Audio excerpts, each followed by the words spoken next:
Bismillahirrahmanirrahim. Assalamualaikum warahmatullahi wabarakatuh. Saudara-saudariku, apa kabar?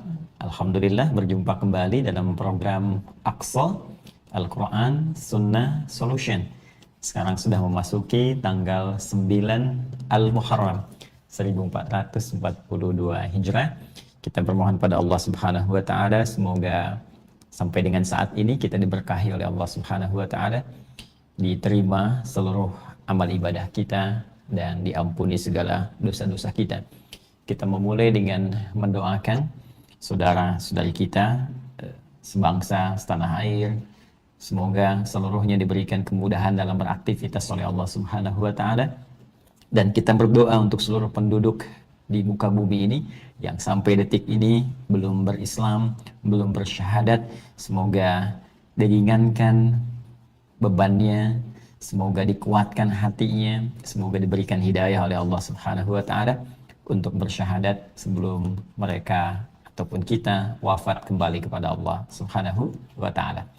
Kita akan lanjutkan bahasan kita di pertemuan ini masih dalam pembahasan surah kedua, surah Al-Baqarah ayat yang ke-6 sampai dengan ke-7 pada sesi yang ketiga. Ya, penting saya sampaikan bagian ketiga ini bagi kawan-kawan, sahabat-sahabat yang baru bergabung, akan lebih baik jika merujuk pula pada tayangan kami ya di Al-Hidayat Official di serial pembahasan ayat yang ke-6 ke-7. Pada sesi pertama membahas tentang makna umum dari ayat 6 sampai 7. Kemudian sesi yang kedua membahas tentang penyebab seseorang menutup dirinya sehingga tidak tersambung dengan Allah Subhanahu wa taala. Bahkan kemudian ada yang tidak kenal, bahkan ada yang membenci, padahal sebelumnya telah berikrar bahwa ia bersaksi akan keesaan ketuhanan Allah Subhanahu wa taala, satu-satunya Tuhan yang layak disembah dan menjadi tumpuan dalam kehidupan, seperti difirmankan dan diisyaratkan di Quran surah ke-7 ayat 172 yang telah kita uraikan itu. Baik, di pertemuan yang lalu kita telah membahas bahwa faktor yang menyebabkan seseorang bisa menutup diri, kufrun, orangnya disebut dengan kafir, menutup dirinya sehingga dengan menutup itu tak mampu ia terhubung dengan Allah Subhanahu wa taala, sehingga cahaya-cahaya mulia, petunjuk-petunjuk, hidayah-hidayah itu tidak bisa masuk ke dalam relung hatinya, tidak bisa masuk ke dalam pendengarannya, bahkan terhalang untuk tertatap dalam pandangannya. Apa yang menyebabkan semua itu kita telah dalami pada sesi yang kedua kemarin adalah pengaruh lingkungan. Ya, dalam hadis yang telah kita uraikan, fa'abawahu, kan, yahwidanihi au yunassiranihi au yubajjisanihi. Lingkungan bisa keluarga terdekat. Kalau ayah ibu masih ada bisa ayah ibu, kalau tidak ada bisa paman, bisa kakek, bisa tetangga, sampai dengan lingkungan-lingkungan terjauh yang memberikan pengaruh langsung dalam kehidupan, yang ini dimanfaatkan langsung oleh setan ya. Ini sudah kita uraikan juga. Dan setan mengambil beberapa pola untuk menjauhkan seseorang dari Allah Subhanahu wa taala, yang dengan itu bukan sekedar menjauh tapi menutup. Ya, kalau jauh ada suara masih mungkin terdengar. Bahkan sekarang medianya bisa banyak. Apa yang terjadi di Amerika kita bisa tatap, bahkan sekarang saat ini, detik ini di Indonesia dalam waktu yang bersamaan. Terdengar oleh pendengaran kita, terlihat oleh mata kita, bahkan masuk ke dalam pikiran kita. Tapi dahsyatnya dalam kondisi terhalang ini, setan membuat satu situasi sampai seseorang sengaja menutup dirinya. Yang dalam bahasa Arab menutup diri disebut dengan kafir. Dari kata kufrun itu, dan terambil juga dari kata kafrun seperti yang telah kita uraikan. Ini bisa dimanfaatkan dari segi harta. Kemudian ada pendekatan ke tahta, kan? Atau kedudukan atau jabatan tertentu. Dan nanti ada juga faktor pengetahuan ya. Ini 3 pokok yang dimanfaatkan betul oleh setan untuk menutup diri seseorang dari Allah Subhanahu wa Ta'ala. Ini bahkan telah saya detilkan dengan memberikan contoh. Tidak sedikit orang demi mencari harta, boleh jadi bukan sekedar menutup, ada yang bahkan tega meninggalkan ibadah padahal dia telah menyatakan dirinya muslim, dia beriman, di KTP-nya Islam, tapi demi untuk meraih harta tertentu bahkan tega menjadikan hubungannya dengan Allah dalam konteks ibadah terputus. Ya, saya beri contoh salat. Ya, salat secara bahasa disebut dengan doa. Kan as-salatu hiya ad-du'a. Dan dari akarnya pula itu ada keterkaitan dengan kata silah, sesuatu yang terhubung. Karena itu doa disebut dengan doa karena saat berdoa kita terhubung dengan Allah Subhanahu wa Ta'ala. Nah, hubungan kita dengan Allah di-online-kan sehari 5 kali. Ya, dengan nomor hubungan, nomor online-nya 24432. 2 subuh, 4 zuhur, 4 asar, 3 maghrib, 4 isya. Nah, ini dalam situasi tertentu dimanfaatkan oleh setan. Ada orang yang bekerja mengejar harta bersamaan dengan sholat maghrib, bersamaan dengan sholat zuhur, bahkan proyek ditandatangan di hari Jumat, di waktu bersamaan sedang khutbah sholatnya, kan? Sehingga bahkan turun pernyataan dari Allah di Quran surah ke-62 dengan namanya Al-Jumu'ah ayat ke-11 itu, dengan Allah menyatakan, ingat baik-baik kalimatnya, ya, ketika wa idza ra'au tijaratan aw lahwan faddu ilaiha wa tarakuka qa'ima. Ketika mereka menyaksikan ada transaksi perdagangan atau perbuatan yang tidak bermanfaat bersamaan dengan khutbah Jumat itu, ada sebagian yang tega bahkan meninggalkan khatib berdiri khutbah sementara mereka sibuk dengan niaganya atau perbuatan yang tidak bermanfaat. Qul ma indallahi khairum minal lahwi wa minat tijarah. Katakan pada orang yang punya orientasi seperti itu, duniawi, ya, mencari harta, bahwa Allah telah menyiapkan harta terbaik jika mereka mau online kembali dengan Allah, terhubung kembali. Wallahu khairur raziqin, karena Allah yang terbaik dalam mengatur rezeki. Ini sindiran yang halus tapi dalam. Seakan ingin berkata, engkau kan tahu aku yang punya rezeki, aku maha pemberi, aku razak. Engkau tahu aku yang memberi, tapi engkau menjauh dariku. Bagaimana mungkin aku bisa memberikan kepadamu? Ya, ada beberapa yang kalau kita baca dengan ilmunya, itu akan kita temukan sesuatu yang sampai menghunjam ke dalam jiwa. Nah, di sini kita kemarin telah petakan bahwa kita harus melawan ini. Ya, jangan sampai dalam rangka kita mendekat kepada Allah Subhanahu wa Ta'ala, ya, dijauhkan kemudian oleh setan, dan perantara untuk menjauhkannya digunakanlah kemudian harta. Ya, dalam bahasa Arab disebut mal, ya, jamaknya disebut dengan amwal. Ya, seperti saya singgung di Quran surah ketiga itu di ayat yang ke-10, ya, innal ladzina kafaru, ingat Al-Baqarah ayat yang ke-6 dibuka dengan innal ladzina kafaru, Ali Imran ayat 10 juga dibuka dengan kalimat innal ladzina kafaru. Di Al-Baqarah sawaun alaihim anzartahum am lam tunzirhum la yu'minun. Ini innal ladzina kafaru lan tughni anhum amwaluhum. Ya kan? Baik, amwal jamak dari kata mal, diterjemahkan pula dengan harta. Mal condong. Ya, ada yang mengatakan ini ada keterkaitan dengan mala yamilu mailan, malun condong. Jadi dibawa oleh setan seseorang untuk condong ke situ. Sehingga banyak orang-orang di dunia itu cenderung mengejar harta. Nah, kecenderungan untuk mengejar ini kadang-kadang menjauhkan seseorang dari fitrahnya untuk mendekat kepada Allah Subhanahu wa Ta'ala. Ini kalau Al-Quran sudah mengisyaratkan, pasti terbukti. Kalau nggak percaya silahkan lihat. Ya, betapa banyak seseorang cenderung dibawa oleh setan sehingga condong mengejar harta dan menjauh dari ibadah kepada Allah Subhanahu wa Ta'ala. Kita bisa saksikan kekinian, ya, dengan pola apapun itu, dan tanpa disadari ada satu pengingat yang halus tapi tajam. Jangan lupa, kata Allah, ada isyarat boleh jadi ketika engkau mengejar itu, itulah saatnya engkau pulang. Sehingga penyesalan terakhir itu datang dan tidak ada guna pada saat itu terjadi. Baik, kembali ke sini. Untuk mengatasi ini semua, kita kemarin telah belajar, teman-teman, supaya bisa memahami konsep harta dalam Al-Quran. Allah menyebut dirinya dengan Razzaq. Ar-Razzaq, ya. Ya. Razzaq dzul quwwatil matin. Ya, Allah Maha Pemberi rezeki yang punya segala daya dan semuanya dahsyat, ya. Jadi tidak bisa dibandingkan, laisa kamitslihi syai'. Allah menyebut dirinya dengan Razzaq dan memberikan aturan kepada hambanya untuk memberikan rezeki yang sesuai dengan kadar kehidupannya atau ajalnya, seperti telah kita uraikan di pertemuan yang lalu. Saya berikan bingkainya dulu supaya mengerti apa yang akan kita uraikan di pertemuan pada malam hari ini. Baik, teori yang pertama, rezeki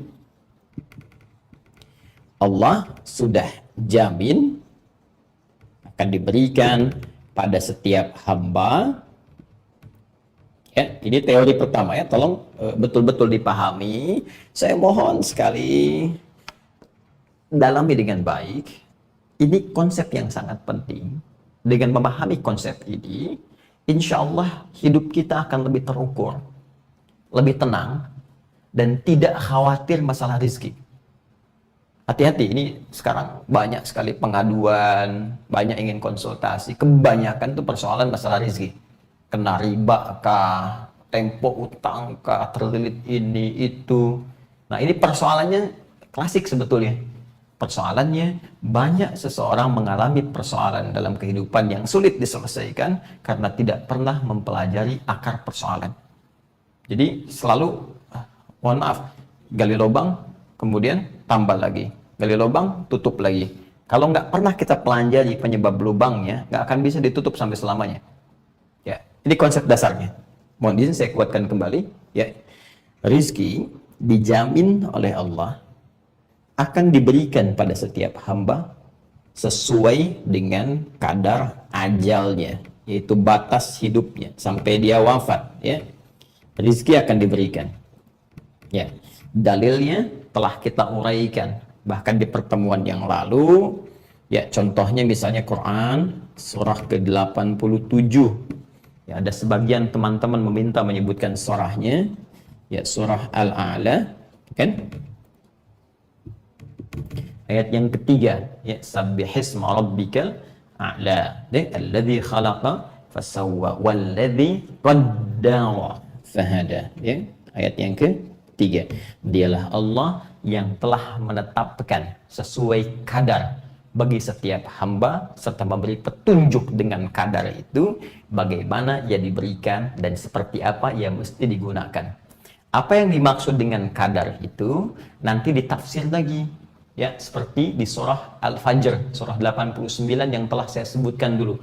Wa amma idza mabtalahu faqadara alaihi rizqahu. Ya, di antara makna qadar itu satu, diberikan rizkinya. Ini. Ya.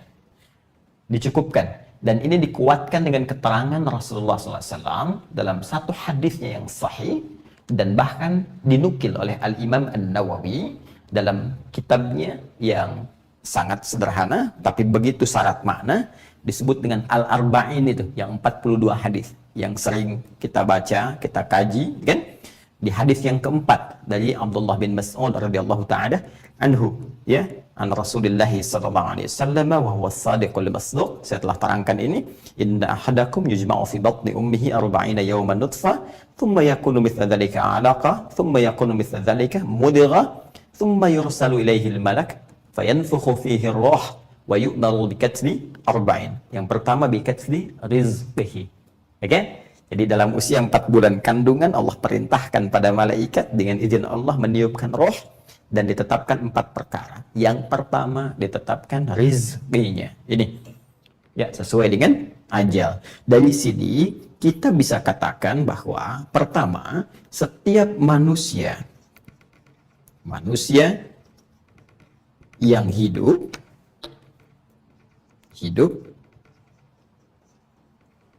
telah mendapatkan ketetapan dari Allah, jaminan berupa mendapatkan kecukupan rizki. Ini dasarnya.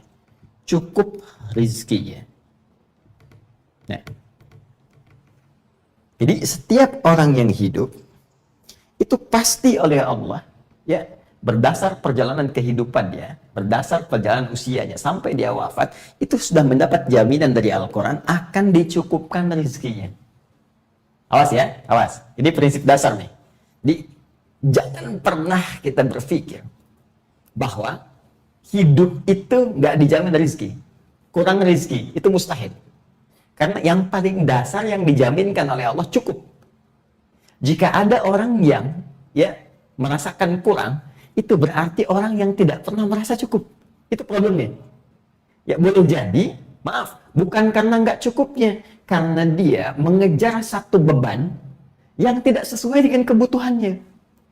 Atau mengejar sesuatu di luar asas kecukupannya. Itu persoalannya. Ya kalau dia mau naik, nanti ada lagi tahapannya. Tapi Allah jamin, sepanjang Anda gunakan, pasti cukup. Kalau kamu ingin naik level dari ini, dari cukup naik level kedua, maka diberikan lagi secara indah oleh Al-Quran, ini caranya. Kalau kamu ingin naik level, begini caranya. Sehingga tetap setiap level itu sesuai dengan kecukupan perjalanan hidupnya. Sampai ia pulang. Tapi kalau levelnya nggak dipelajari, maka jadi beban. Ini yang menyebabkan seseorang dari cukup jatuh ke bawah, turun, miskin. Dari miskin turun ke bawah lagi, fakir. Kalau dia nggak pernah belajar tangganya, maka selamanya dia tidak akan pernah naik. Dan saat akan naik pun karena tak pernah punya tangga, kemungkinan besar akan jatuh. Itu poinnya. Ya, bisa dipahami ya. Mohon izin kalau agak terlalu berat kosakatanya, mohon diingatkan, nanti saya sedikit sesuaikan. Ya. Teman-teman kembali ke sini. Ini dalilnya kita kuatkan lagi dengan firman Allah di Quran surah ke-51. Seperti saya terangkan dulu. Surah Adz-Dzariyat, ya. Adz-Dzariyat. Dzariyat di ayat ke-22, ya. Teman-teman boleh luruskan kalau nanti ada yang keliru, dicek di mushaf, dan tidak ada aibnya kalau kemudian saya luruskan, tidak ada masalah ya. Sepanjang manusia pasti akan mendapati kesalahan, dan sebaik-baiknya orang salah orang yang memperbaiki diri. Oke, baik. Quran surah 51 Adz-Dzariyat ayat 22. Wa fis samai rizqukum wa ma tu'adun. Dan di langit itu telah ditetapkan rizkimu. Tuh, jelas ya? Wa ma tu'adun, dan segala yang dijanjikan. Jadi Allah sudah menjanjikan. Di antara yang dijanjikan itu rezeki.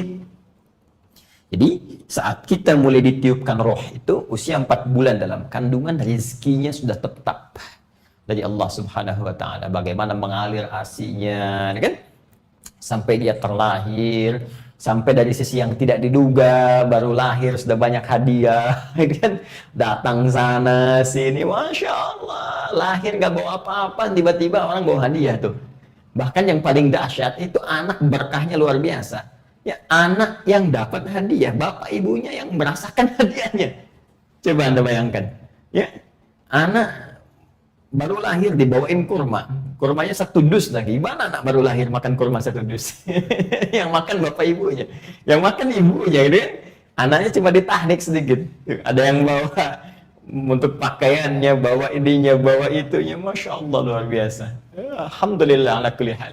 Ya, ini poin pertama. Jadi cara membacanya begini. Dari sejak awal saja Allah sudah meyakinkan. Bahkan sejak dilahirkan Allah tunjukkan melalui orang-orang sekitaran. Nih, dibuktikan oleh Allah. Kamu jangan takut, baru lahir aja rezekimu sudah ada. Untuk pembuktian. Jangan pernah merasa khawatir. Cukup sepanjang tidak menambah beban yang melewati batas kecukupan, sehingga mendorong kita untuk berikhtiar lebih. Celakanya kalau tidak belajar untuk ikhtiar itu yang menjadi beban. Paham ya? Nah, jadi pembuktian dari awal persis seperti Sayyidah Maryam alaihissalam, itu diberikan dulu pendahuluan oleh Allah sebelum melahirkan Nabi Isa alaihissalam dengan cara yang tidak biasa. Dan ini cara ini lebih dahsyat lagi, banyak ya diberikan oleh Allah sebagai petunjuk mukjizat kepada para nabi dan rasul. Jangan karena satu nabi rasul memiliki mukjizat tertentu, lalu kemudian diangkat statusnya melebihi batas kenabian kerasulannya. Wah ini Tuhan nih karena beda, belum tentu. Nanti Allah bisa menjadikan yang lain lebih untuk menunjukkan bahwa logika yang kita bangun lemah. Seperti kalau Anda katakan Isa itu di luar batas kemanusiaan, lahir tanpa ayah misalnya. Ini bukan manusia ini Tuhan. Nanti Allah tunjukkan Adam. Ya, inna mathala Isa kamathali Adam. Ya, sebetulnya penciptaan Isa itu sama aja dengan Adam. Allah yang ciptakan. Bahkan Adam lebih dahsyat. Ya, Nabi Isa alaihissalam tanpa ayah, Adam tanpa ayah dan ibu. Kenapa yang ini diangkat jadi Tuhan, yang itu tidak? Itu Allah ingin mengkhitab, ya, mengajak logika kita untuk mencerna dengan baik. Dan dahsyatnya dari semua ajaran itu tetap indah sekali. La ikraha fid din. Di atas semua pemaparan ini tetap tidak dipaksa. Yang penting Anda silahkan memilih sesuai dengan nurani, keyakinan, dan semua dipertanggungjawabkan di hadapan Allah Subhanahu wa ta'ala. Sayyidah Maryam diberikan pengantar oleh Allah. Apa pengantarnya? Dari mulai beliau tumbuh, berkembang, dirawat oleh pamannya Nabi Zakaria alaihi salam. Apa yang terjadi dengan beliau? Masya Allah, tiba-tiba setiap mau makan, makanan ada, kan? Setiap ada kebutuhan diantarkan semua oleh Nabi Zakaria. Baru dibuka pintunya mihrabnya, sudah ada semua yang dibutuhkan. Itu yang sering saya ulang-ulang kan di Quran surah ketiga di ayat yang ke-37 itu. Kullama dakhala 'alaiha Zakaria al-mihrab, di ujung ayatnya, ya, wajada 'indaha rizqa. Setiap kali diantarkan oleh pamannya Nabi Zakaria, ada semua rezekinya, ada semua rezekinya. Kan? Sampai membangun keyakinan, ada keyakinan di jiwa Maryam, ini Allah yang berikan. Yakin. Kalau sudah yakin dengan Allah seyakin-yakinnya, tersambung dengan kuat, itulah nanti puncak keimanan yang paling dalam. Dengan semua itu muncul ketawakalan. Jadi udah nggak berpikir yang lain lagi, karena sudah merasa dibuktikan oleh Allah. Makanya ketika pamannya bertanya, ya Maryamu anna laki hadza, Maryam dari mana semua ini? Qalat, langsung dibuktikan lewat lisannya, huwa min indillah, ini semua dari Allah Subhanahu wa ta'ala. Karena sudah yakin semua dari Allah, sudah tawakal kepada Allah, makanya nggak aneh lagi ketika tiba-tiba beliau mengandung, ditiupkan rohnya oleh malaikat Jibril alaihissalam tanpa pernah disentuh laki-laki manapun, karena sudah dekat dengan Allah dan diberikan informasi. Di situ sudah nggak ragu lagi dengan semua anugerah yang Allah berikan. Bahkan dikuatkan lagi, bayinya baru lahir sudah bisa bicara. Ini Abdullah. Quran surah ke-19 ayat 31 itu, ya, diperintahkan untuk sholat, untuk mengabdi kepada Allah, berbakti kepada ibundanya, dan seterusnya.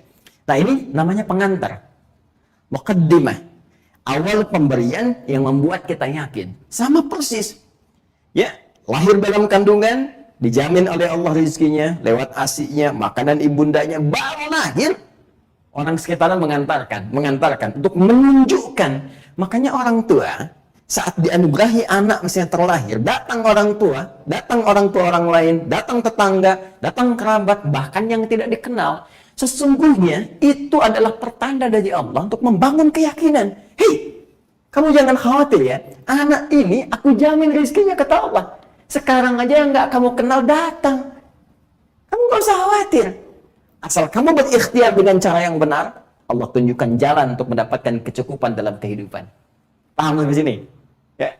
Jadi ini yang pertama mesti kita bangun. Jadi jangan khawatir, jangan pernah membangun persepsi di benak kita bahwa ini bisa miskin, bisa fakir. Tidak. Batas paling rendahnya cukup. Kemiskinan hanya terjadi bagi orang yang tidak pernah merasa cukup.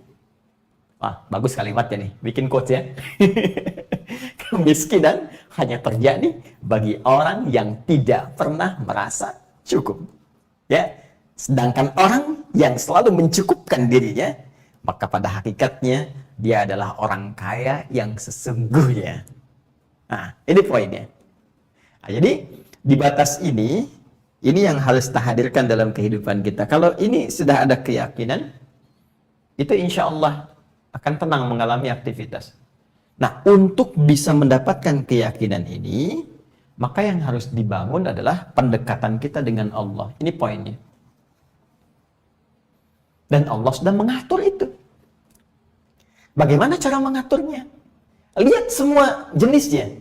Pemberian rizki itu selalu diikat, bahkan dalam keterangan Al-Quran, dengan semua jenis ibadah yang ditujukan untuk mendekat kepada Allah. Dan pokoknya terlekat dan terletak kepada sholat. Lekat dengan terletak posisinya pada sholat. Ya, dari mana buktinya? Pembuktiannya adalah ketika Nabi Zakaria menyaksikan anugerah Allah kepada Sayyidah Maryam alaihissalam dengan pemberian rizki dari sisi yang tidak diduga itu, maka yang beliau lakukan pertama kali salat. Dalilnya di Quran surah ketiga, sambungannya Ali Imran ayat 38 sampai 39. Hunalika da'a Zakaria rabbah, di mihrab itulah beliau salat, berdoa, bermohon kepada Rabbnya. Qala Rabbi habli min ladunka dzurriyyatan thayyibah innaka sami'ud du'a. Ya Allah yang Maha Pemberi tanpa batas. Nah, ini doanya. Silahkan teman-teman catat ya. Ini doanya nih. Kalau kita memohon kepada Allah, ingin diberikan rezeki, orang mengatakan ini mustahil, ini nggak bisa, ini kayaknya sulit, proyeknya kayaknya nggak memungkinkan, oh ini kayaknya penyakitnya susah. Tidak ada yang mustahil bagi Allah. Bangun keyakinan yang kuat tanpa ragu. Keyakinan tanpa ragu disebut iman. Orangnya mukmin. Saya, Anda, kita disebut mukmin supaya nggak pernah ragu. Jadi kalau Anda mau berdoa, jangan menjadi peragu. Seorang peragu yang berdoa, maka sulit diterima doanya. Ingat ya, doa dibangun dengan dasar keyakinan. Keraguan-raguan hanya membuat doa yang kita panjatkan memiliki nilai yang hampa di hadapan Allah. Minta, anugerahkan kepadaku ya Allah keturunan dari sisimu saja. Karena semua orang membangun persepsi tidak mungkin. Engkau pasti mendengar doa hamba. Kalau pada yang maha mendengar tidak dikabulkan, kepada siapa lagi hamba mesti minta? Apa yang terjadi? Baca ayat 39-nya. Fanadathul malaikatu wa huwa qaimun yusalli fil mihrab. Ini dalilnya. Maka turunlah malaikat memberikan keterangan sedangkan beliau masih sholat, masih berdiri dalam sholatnya di mihrab. Bersamaan dengan itu proses datang panggilan azan ya. Nah, kita jeda sebentar untuk menunaikan sholat isya beserta amalan sunnahnya. Selepas isya kita lanjutkan kembali. Tapi poinnya saat sholat isya nanti nih minta, mohon kepada Allah. Karena itu semua bacaan dalam sholat itu menjadi doa. Ingat ya, dalam berdiri baca, rukuk baca, sujud panjangkan mohon kepada Allah, dan minta apa yang kita butuhkan seperti disyaratkan di Quran surah kedua ayat 153. Ya ayyuhalladzina amanu ista'inu bis-sabri was-salah innallaha ma'as sabirin. Alhamdulillah sudah berkumandang azan waktu Indonesia bagian barat dari Bekasi. Semoga dimudahkan menunaikan sholatnya. Kita lanjutkan setelah kita sholat. Subhanakallahumma bihamdika asyhadu an la ilaha illa anta astaghfiruka wa atubu ilaik. Assalamualaikum warahmatullahi wabarakatuh. Bismillahirrahmanirrahim. Assalamualaikum warahmatullahi wabarakatuh. Alhamdulillah wassalatu wassalamu ala Rasulillah wa ala alihi wa sahbihi wa man wala wa ba'du. Saudara-saudariku, alhamdulillah kita telah menunaikan sholat isya berjamaah beserta amalan sunnahnya. Kita bermohon kepada Allah Subhanahu wa Ta'ala semoga sholat yang telah ditunaikan berkenan diterima oleh Allah Subhanahu wa Ta'ala dengan penerimaan terbaik. Pun demikian kita juga berdoa semoga saudara-saudari kita yang belum menunaikan sholat isya untuk waktu Indonesia bagian tertentu, ataupun yang terhubung dengan tayangan kita saat ini di luar negeri yang bahkan mungkin belum menunaikan sholat yang lain. Ada yang mungkin baru masuk ke asar, ada yang baru masuk ke maghrib ya, sesuai dengan daerah atau di negaranya masing-masing. Semoga diberi kemudahan oleh Allah untuk menunaikannya dengan sempurna. Mohon izin kita lanjutkan kembali bahwa Allah telah memberikan langkah kepada kita, yang dengan langkah ini ada petunjuk untuk memudahkan jalan kehidupan kita, termasuk bagaimana menghadapi berbagai tantangan dalam hidup. Lebih khusus, spesifik lagi, menghadapi berbagai tipu daya setan yang bisa memalingkan seseorang dari Allah, menjauhkan atau menutup dirinya. Ini yang paling berbahaya. Jadi bisa ada yang menjauhkan, ya, menjauhkan diri dari Allah, waktu sholat dijauhkan, waktu baca Quran dia nggak mau, kan? Atau dipalingkan, alih-alih sholat kok jadi nonton, kan? Alih-alih sholat jadi bermain, itu dipalingkan. Yang lebih fatal menutup diri, jadi menutup sama sekali, terdengar azan juga lewat telinganya nggak masuk, kan? Pandangan melihat orang sholat nggak ada getaran ke jiwa, atau mendengar sesuatu bahkan langsung kontra. Ini yang paling berbahaya, apalagi jika sudah melekatkan pada identitas dirinya sebagai muslim tapi tidak menghadirkan nilai-nilai kebaikan atau mendapat petunjuk dari 3 sumber informasi yang melekat pada dirinya, baik pandangan atau pendengaran atau jalan pikirannya. Nah, karena itu, teman-teman sekalian, di antara faktor yang menyebabkan setan bisa mengondisikan lingkungan seseorang untuk menjauhkan atau menutup dirinya dari hubungannya dengan Allah Subhanahu wa taala adalah faktor harta seperti yang telah kita uraikan. Maka solusinya kita mesti belajar tentang konsep harta dalam Al-Qur'an, yang dengan pelajaran ini kita akan temukan jalan meyakinkan diri dan berikhtiar untuk mencukupkan keadaan diri kita atau beribadah, memilih passion ibadah melalui harta, yang dengan itu kita bisa membawa pulang bekal terbaik menuju Allah Subhanahu wa taala dan mendapatkan rahmat serta meraih ridha-Nya. Untuk itu, tadi telah kita tekankan bahwa Allah menjamin dengan namanya Ar-Razzaq kepada setiap hambanya berupa kecukupan rizki sepanjang batas kehidupannya atau ajalnya. Intinya, selama seseorang itu hidup, selama manusia itu hidup, maka ada jaminan dari Allah yang langsung ditegaskan di Quran surah Adz-Dzariyat itu di ayat yang ke-22, ya. Wa fis samai rizqukum wa ma tu'adun. Dan di langit telah ditetapkan rizkimu dan segala yang dijanjikan, termasuk pemberian rizki itu. Walladzi qaddara fahada. Untuk itu, pertama perlu dibangun keyakinan, iman, yakin tanpa ragu. Orang yang yakin tanpa ragu disebut dengan mukmin. Ya, karena itu kita disebut mukmin. Bahkan turun surahnya yang tunggal Al-Mu'min surah ke-40 itu, ya, yang jama Al-Mu'minun surah ke-23 itu, ya, dan bahkan sering kita disebut dengan kalimat-kalimat iman, bahkan menggunakan kata kerja. Dipanggil ya ayyuhalladzina amanu, hei orang-orang yang telah beriman, yang yakin tanpa ragu, ya kan? Qad aflahal mu'minun, akan sukses bahagia orang-orang yang beriman yakin tanpa ragu. Alladzina yu'minuna bil ghaib, yang terus menata dirinya supaya yakin tanpa ragu. Ada selalu redaksi dalam Al-Quran yang diksinya membangun semangat, menghadirkan motivasi kepada kita semua agar setiap waktu kita punya keyakinan tanpa ragu atas semua yang diinformasikan oleh Allah dan ditetapkan olehnya. Di antara informasi dan ketetapan Allah itu tentang rezeki.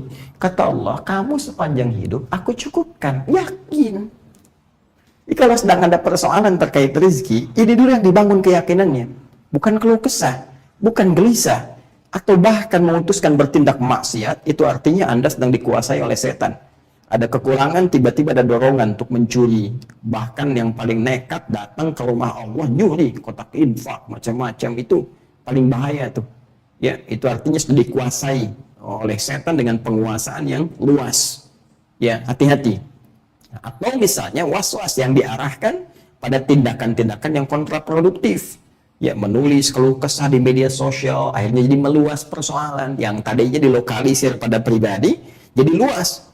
Nanti celakanya ketika Allah berikan rezeki pada pribadi, itu beritanya sudah terlanjur meluas dan sulit kemudian untuk merawatnya. Ini persoalan. Ya. Karena itu, apa yang harus dilakukan ketika kondisi sedang goyah atau mengatasi satu persoalan yang terkait dengan rezeki yang membuat kadang keadaan kita sulit untuk tenang atau tentram, maka solusinya langsung oleh Allah dipanggil iman kita. Hei, orang-orang yang yakin tanpa ragu, kalau kamu punya persoalan dalam kehidupan, sabar dulu. Terima dulu. Bukan cuma kamu saja yang punya persoalan, orang lain pun punya masalah, bahkan Nabi pun punya masalah. Bahkan sebagian para Nabi punya persoalan dengan hartanya. Ya, dan bagaimana mereka menyontohkan kepada kita? Itu ditetapkan oleh Allah supaya menjadi teladan bagi kita untuk ikuti. Jelas ya? Baik. La yukallifullahu nafsan illa wus'aha. Allah nggak mungkin berikan ujian kalau kamu nggak mampu. Termasuk bagi Anda pun saat ini yang punya persoalan pelik misalnya dalam rezeki. Ini ujian. Nggak mungkin Anda diuji kalau Anda nggak mampu, teman. Mustahil diuji kalau nggak mampu. Ini artinya Anda sanggup. Apalagi ketika Anda ingin berubah dekat dengan Allah, lalu ada persoalan misalnya, ingin Anda entaskan persoalan rezeki. Entah itu riba, entah itu macam-macam, utang, pasti akan ditolong oleh Allah kalau benar cara ikhtiar kita. Nah, ikhtiar yang pertama disebutkan oleh Allah di Quran surah kedua ayat 153. Ini langsung dengan panggilan imannya. Kalau di Al-Baqarah 45 itu masih umum. Al-Baqarah 45 wasta'inu bis-sabri was-shalah. Dan jika Anda punya persoalan dalam kehidupan, terima dengan sabar, minta tolonglah kepada Allah dengan sabar, lalu mohonkan solusinya lewat salat. Ah, khusus bagi orang beriman yang telah beriman, disentuh oleh Allah imannya, ditegaskan di Quran surah kedua Al-Baqarah ayat 153. Diksinya berbeda. Diksinya ya ayyuhalladzina amanu. Ya, hurufnya harfun nida tuh. Ya, ayyuha. Itu ayyuha disebutkan 150 kali dalam Al-Qur'an. Ayyunya munada, hanya tanbih. Jadi ya-nya aja udah taukid, kan? Ya, munada nida panggilan tapi menjadi taukid karena disertai dengan kalimat ayyuha, haknya tanbih. Seakan-akan kalau diterjemahkan begini, hei aku tegaskan ya kata Allah, aku ingatkan bagi seluruh orang beriman tanpa kecuali, menggunakan alladzina, ismul mausul, sifatnya luas, komprehensif, mencakup laki-laki dan perempuan. Disebutkan 1080 kali dalam Al-Quran. Tanpa kecuali, untuk semua, laki-laki, perempuan, besar, kecil, tua, muda, sepanjang kalian beriman, yang telah beriman, harus yakin tanpa ragu. Ya ayyuhalladzina amanu sta'inu bis-sabri was-shalah. Ya. Minta solusi kepada Allah. Jika punya persoalan, minta solusi. Caranya bagaimana? Sabar dulu. Terima dulu. Ya, cara menerimanya begini. Cara menerimanya dengan menyinergikan petunjuk-petunjuk sabar di Al-Quran. Jadi kalau cuma sabar, sabar itu bukan diam. Kalau cuma diam, gelisah tetap ada. Sabar tuh menerima dengan tawakal atas ujian yang sedang diujikan dan diiringi dengan pencarian solusi seperti yang diisyaratkan oleh Allah Subhanahu wa taala. Tidak melakukan hal yang kontraproduktif. Bagaimana solusinya? Sinergikan. Pertama, yang la yukallifullahu nafsan illa wus'aha. Gak mungkin saya diuji kecuali Allah memberikan kekuatan, kesanggupan pada diri saya.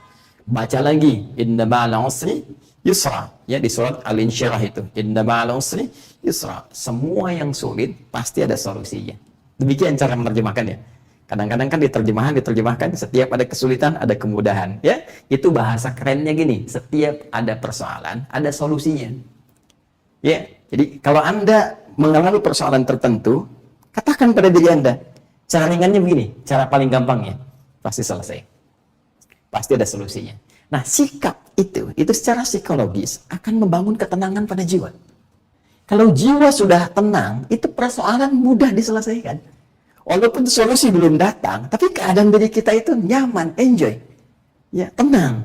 Walaupun solusi seketika belum hadir. Dan cerah pikiran kita, jadi memetakan persoalan, itu mudah untuk mendapatkan solusi yang sesuai. Jelas ya?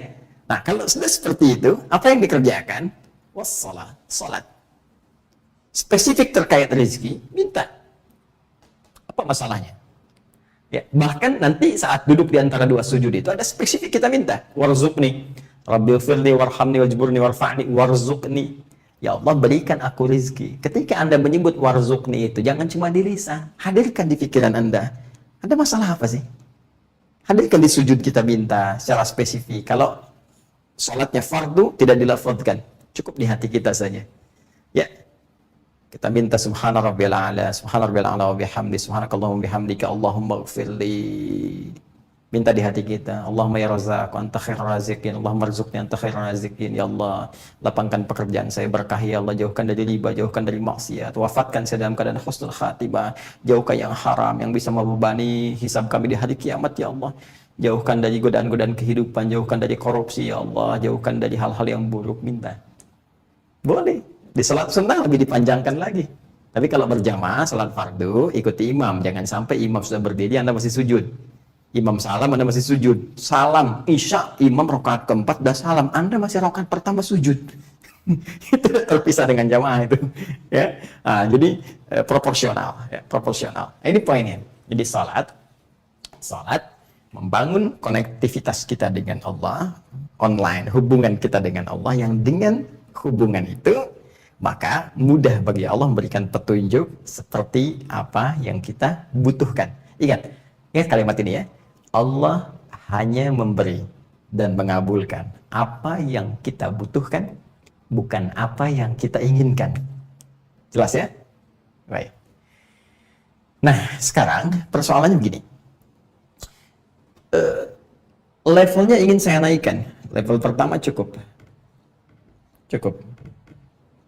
Nah. Saya sendiri hidup cukup ya. Alhamdulillah.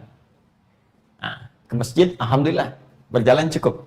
Karena saya makan, dengan makan ada tenaga, ya. Dengan tenaga bisa jalan tuh. Jalan kaki ke masjid, bisa sholat, kan? Bisa baca Quran, cukup kan? Baik, tapi jaraknya 2 kilo misalnya. Nah, terus saya pengen nambah nih, walaupun dengan jalan cukup bisa, tapi saya pengen naikkan level saya supaya lebih cepat sampainya ke masjid, ya kan? Saya pengen punya sepeda, belum pakai motor nih, baru sepeda, ya kan? Baru sepeda, sekarang sedang musim sepeda, ya kan? Saya pengen sepeda nih, levelnya pengen naik. Wah, ternyata pakai sepeda tantangannya tinggi juga nih, ya kan?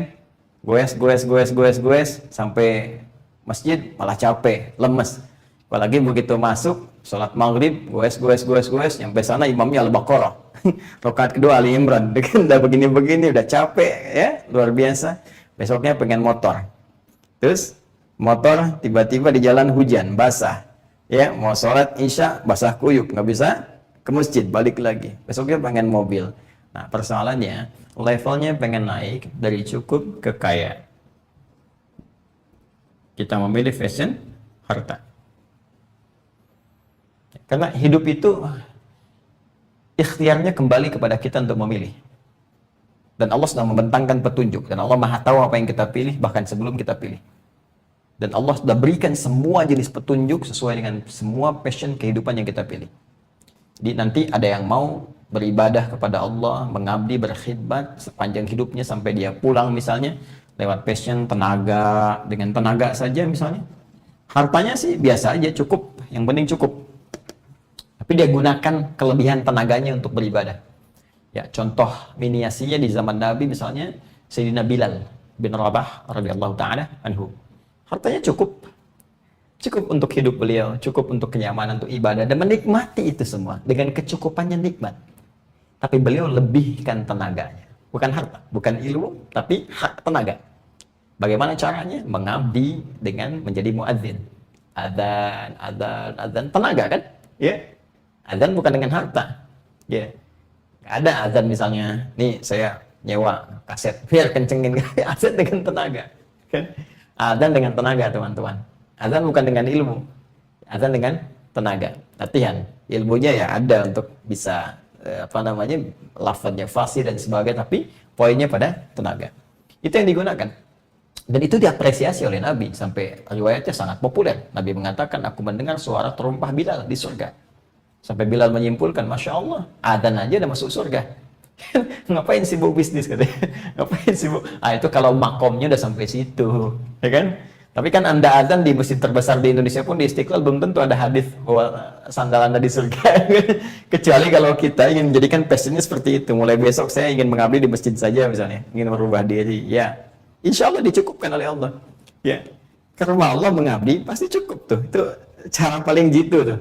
Datang ke masjid, saya pengen bantu-bantu di masjid. Ya, Anda nyapu, apa, azan, tuh pasti rezeki datang.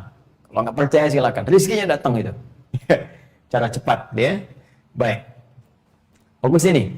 Kemudian ada lewat ilmu, ya, pengetahuan. Seperti Sayyidina Ali bin Abi Thalib radhiyallahu taala anhu, sangat populer kehidupannya, sederhana, bersahaja. Wah, kalau ingin kaya gampang, menantu Nabi. Istrinya putri Nabi. Masya Allah. Apa yang sulit apa gitu? Menantu. Ya, popularitasnya tinggi, ya, dan sebagainya. Tapi apa yang beliau pilih? Pengetahuan, ilmu. Sehingga sangat terkenal, sangat populer. Bagaimana kealiman Sayyidina Ali bin Abi Thalib karamahullah wajah. Ya, ahli bait Nabi SAW, dan ini sangat sangat luar biasa. Dan kehidupannya sampai sekarang, kalau nanti ada rezeki, ada waktu, silahkan misalnya Anda jalan-jalan ke Turki itu kan, ke Topkapi itu, ya, di museum itu nanti ada salah satu peninggalan diantaranya tentang miniasi kehidupan keluarga sahabat Ali bin Abi Thalib dengan Sayyidah Fatimah radhiyallahu taala anhuma yang kita sangat cintai. Nanti ada baju, gambaran baju Sayyidah Fatimah seperti apa, kesederhanaannya dan sebagainya. Dan itu abadi. Karena itu orang-orang yang hidupnya mengabdikan sepenuhnya kepada Allah, itu diabadikan melintasi setiap zaman dan generasi. Ya, bisa kita amati. Saya sarankan kalau ada rezeki lebih, itu jalan-jalan ke tempat yang bisa menambah iman. Jangan ke tempat maksiat. Kalaupun itu lokal di Indonesia misalnya, berangkatlah teman-teman. Ya, pergi misalnya, saya contohkan ke Aceh, lihatnya kondisi di sana misalnya, bagaimana Allah berikan tanda-tanda lewat peristiwa tsunami yang menyatukan segalanya, memberikan kehadiran, kekuatan. Saya sering lihat, saya setiap tahun biasanya kunjungan. Ada teman-teman dari Malaysia yang ke sana, kan? Ya, ada yang dari Brunei, mungkin sedang tersambung juga saat ini. Ya, napak tilasnya keislaman di Indonesia itu kan sangat luas. Ya, Anda bisa napak tilas di wilayah Pantura misalnya kan, bagaimana keislaman itu hadir dari Banten sampai ke Cirebon, sampai ke Jawa sana, ke Kudus, Pati, Rembang, Lasem, ke Jawa Timur, ya. Nah, bisa ngelihat lagi bagaimana misalnya di Sulawesi, di Kalimantan, ke Makassar, sampai ke Goa, Kowajo, ke sana, ya, dan seterusnya. Nah, insya Allah, dan cintai negara kita. Ini negara kita itu luar biasa, ya, terletak di ekuator, tengah-tengah dunia, gitu kan? Mineralnya banyak, kaya segalanya, ya, kita cintai dan kita makmurkan, ya, dan dengan itu insya Allah keberkahan Allah berikan. Ya, kembali ke sini, pengetahuan. Ada yang dengan kedudukan misalnya, nanti kita bahas, ya, nah ini juga kita bahas, dan langsung kita lompat. Ada yang dengan harta. Nah, pilihan harta ini, kalau Anda pilih ini, otomatis akan menaikkan dari level cukup, naik tingkat ke kaya ke sini. Ya. Kalau naik itu, maka persamaannya itu pasti dengan tantangan itu akan menyesuaikan. Ya, dengan tantangan. Tolong jangan diartikan hambatan ya. Saya tidak condong kepada diksi hambatan. Kalau hambatan itu menghambat. Kalau tantangan dan motivasi kita untuk meningkatkan semua daya juang kita untuk mengatasi itu semua. Ya, ini normal ini. Orang cukup kan tindakannya pun akan berbeda dengan kaya, gitu kan? Tindakan, respon itu kalau di fisika kan bisa jadi gaya kan?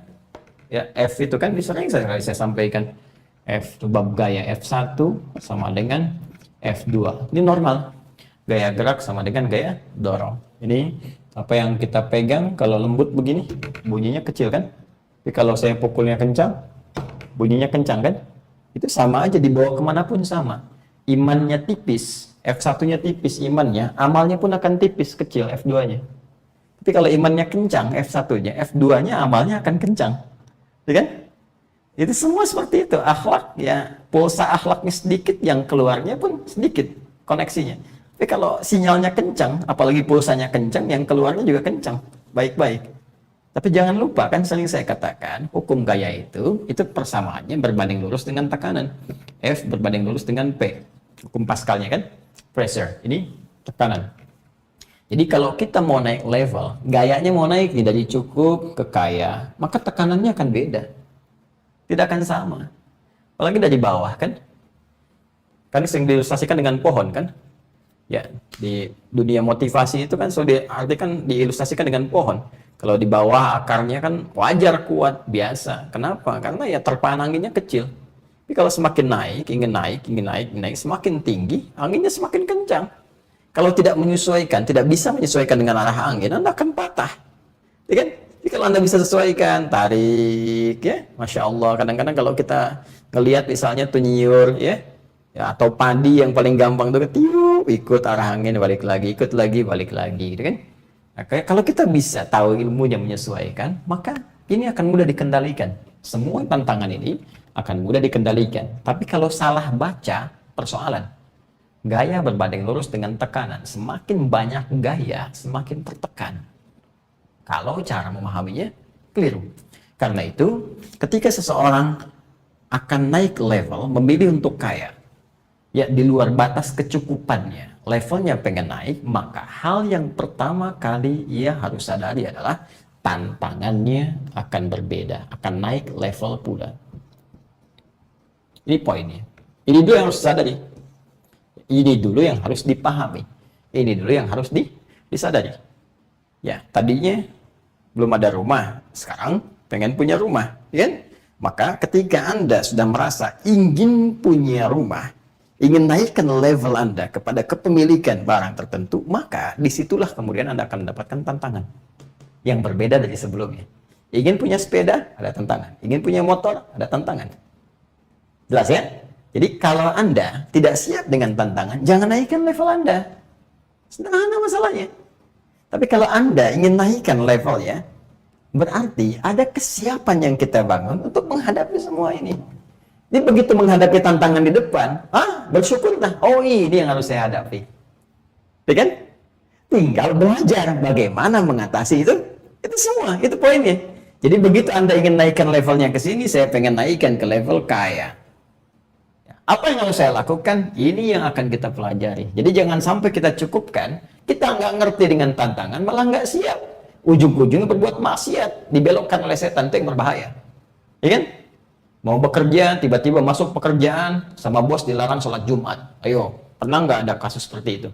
Lama-lama nggak boleh sholat. Lama-lama disuruh keluar dari Islam. Tuh. Padahal gaji nggak seberapa.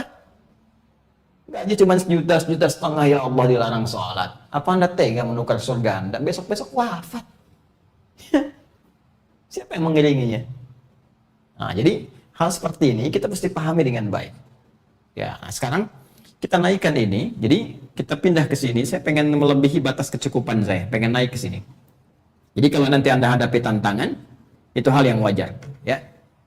Oke, sekarang kita naikkan dulu ayatnya. Saya pengen berusaha maksimal naik ke sini.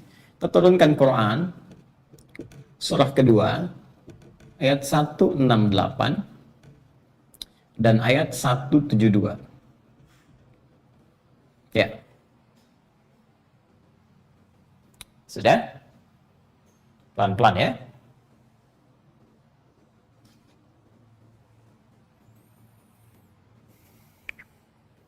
Oke, kita mulai dengan Quran surah kedua ayat 168. Ya ayyuhan nasu. Hai semua manusia tanpa kecuali. Kulu mimma fil ardi halalan thayyiban. Di dasar pertamanya. Pertama, kulu. Ya ayyuhan nas. Hati-hati ya, kita belajar dari dasar dulu. Ini nanti saya tajamkan ya, teman-teman. Ini termasuk manajemen bisnis dalam Al-Quran. Ya ayyuhan nas. Nih. Ya ayyuhan nas. Hai semua manusia. Kalau disebutkan semua manusia, artinya hukum ini bersifat universal. Umum. Mencakup muslim dan non-muslim. Sepanjang dia manusia. Ya, hukumnya untuk siapa? Manusia. Jadi, hukum kekayaan itu hukum umum. Artinya, kalau ada non-muslim pun, bahkan yang belum beriman, mempraktikkan konsep ini akan kaya juga. Dia yang anak katakan begini, ya Allah kenapa dia kaya? Dia kan nggak sholat. Hei kawan, Dia mengerjakan hukum umum yang telah Allah buat dalam kehidupan di bumi. Kalau kamu pengen kaya aja, ya bisa seperti dia, nggak harus beriman. Tapi apakah berkah nggak kayak kamu? Kayak kamu itu membawa manfaat akhirat nggak? Jangan-jangan cuma di dunia, kamu tinggalkan sudah. Jadi kotoran semua. Di alam kubur nestapa kamu, nggak punya bekal. Kekayaan kamu itu beda. Kekayaan kamu punya makna lain. Kayak dunia dan mewah akhirat. Jelas ya? Nah, maka di sini kemudian Allah turunkan dulu rumus umum untuk semua manusia. Awas ya, hati-hati. Sekali lagi, ini hanya untuk manusia. Yang lain kita tepikan dulu. Ya. Kulu mimma fil ardi halalan thayyibah. Kulu mimma fil ardi. Halalan, ini rumus umumnya. Ini kaya tanpa masalah ya. Thayyibah. Thayyibah. Nah, ini dia nih. Kaya tanpa persoalan. Jadi ini standar kehidupan dunia. Jadi kalau Anda kerjakan ini, Anda bisa kaya dan tidak ada persoalan. Artinya menjauh dari tindakan-tindakan kontraproduktif, jauh dari kriminalitas dan sebagainya. Pertama rumusnya kulu. Ya. Kulu itu fi'il amr, kata perintah dari akala ya kulu. Kulu bentuk jamaknya. Ini terjemahkan dengan makan. Cari makan. Di mushaf terjemahan makanlah. Ya, makanlah, cari makan. Nah, ini kalau kita belajar ilmu balaghah, ini kita temukan rumus dzikrul ba'dhi yuradu bihil kullu. Disebutkan sebagian yang dimaksud keseluruhan. Di bahasa Indonesia itu ada pelajaran begini, sinekdok pas prototo. Ya, disebutkan sebagian yang dimaksud keseluruhan. Lawannya sinekdok totem pro parte, disebutkan keseluruhan yang dimaksud sebagian. Ya, Malaysia akan bertanding melawan Indonesia. Nah, itu yang disebutkan keseluruhan, padahal yang dimaksud sebagian. Ya, kesebelasan Malaysia misalnya dalam olahraga sepak bola melawan kesebelasan timnas Indonesia. Kan nggak semua orang Malaysia turun, kan? Sebagian aja itu sinekdok totem pro parte. Sebagian mewakili keseluruhan. Bahkan kadang disebutkan lambangnya. Ya, Garuda melawan harimau, gitu kan? Nah, itu bukan burung Garuda kemudian berkelahi dengan harimau, tidak. Dalam konteks ini mewakili sebagian. Ini teman-teman sekalian, makan itu kan kebutuhan pokok yang paling primer. Semua orang kalau pergi berusaha bekerja itu pasti yang pertama disebutkan cari makan. Bahasa dasarnya begitu. Mana bang? Cari makan dulu nih. Ayah mau kemana? Mencari sesuap nasi. Masya Allah, padahal 3 rice cooker kan dan sebagainya. Sesuap, padahal bukan cuma nasi kan. Cari pakaian, cari handphone. Orang bilang sekarang yang penting handphone, handsome sudah nggak penting. Ya, buat kendaraan, macam-macam tuh. Jadi, ini menggunakan rumus sinekdok pas prototo. Yang dimaksud di sini kerja,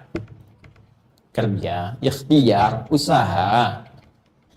Ya, jadi kalau Anda ingin kaya, pertama, ya mesti usaha, kerja, ikhtiar. Gunakan secara maksimal anugerah yang Allah berikan kepada kita. Manusia itu istimewa, mulia. Bahkan semua yang ada di alam ini diciptakan oleh Allah untuk berkhidmat kepada kepentingan manusia. Tujuan pokoknya untuk ibadah kepada Allah. Jadi ini bisa ditundukkan. Silahkan. Masya Allah, yang di laut begitu dalam, dibor sama manusia. Sampai nyari minyak tuh bisa ke laut. Teknologi apa yang bisa dibuat manusia? Bumi bisa ditembus. Ya, bahkan bisa bikin pesawat terbang. Gak kebayang dulu seperti itu. Bikin bangunan tinggi, hewan bisa tunduk, macam-macam segala. Allah tundukkan semuanya. Jadi kita ini istimewa dari ujung kepala sampai ujung kaki. Di kepala kita ada pikiran, akal kita. Semakin akal itu diasah, semakin kuat, semakin tajam, semakin kreatif, semakin mudah berusaha, berkarya. Karena itu, sepanjang kita berikhtiar, mau usaha aja dapat rezeki. Mau usaha aja.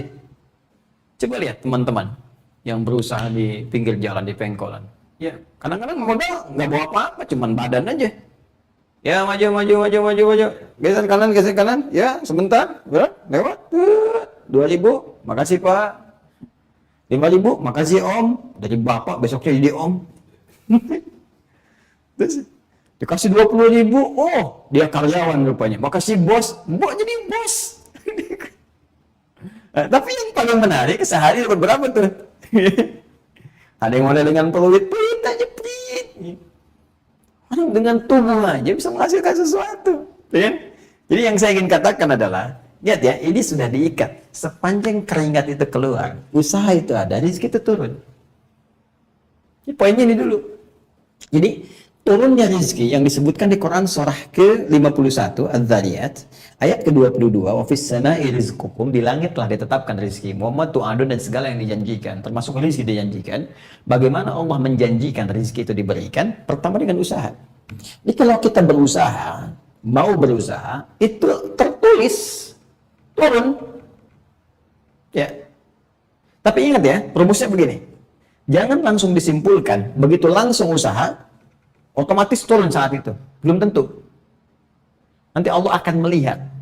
Ya, melihat apakah dalam usaha ini ada semangat untuk mendekat kepada Allah. Ya, kadang-kadang misalnya begini, ada orang usaha sambil doa dulu, sholat duha, terus usaha, keras doa, zikir apa, pulang-pulang nggak dapet, kan? Ada yang begitu tuh, yakin saya. Kenapa salah satunya?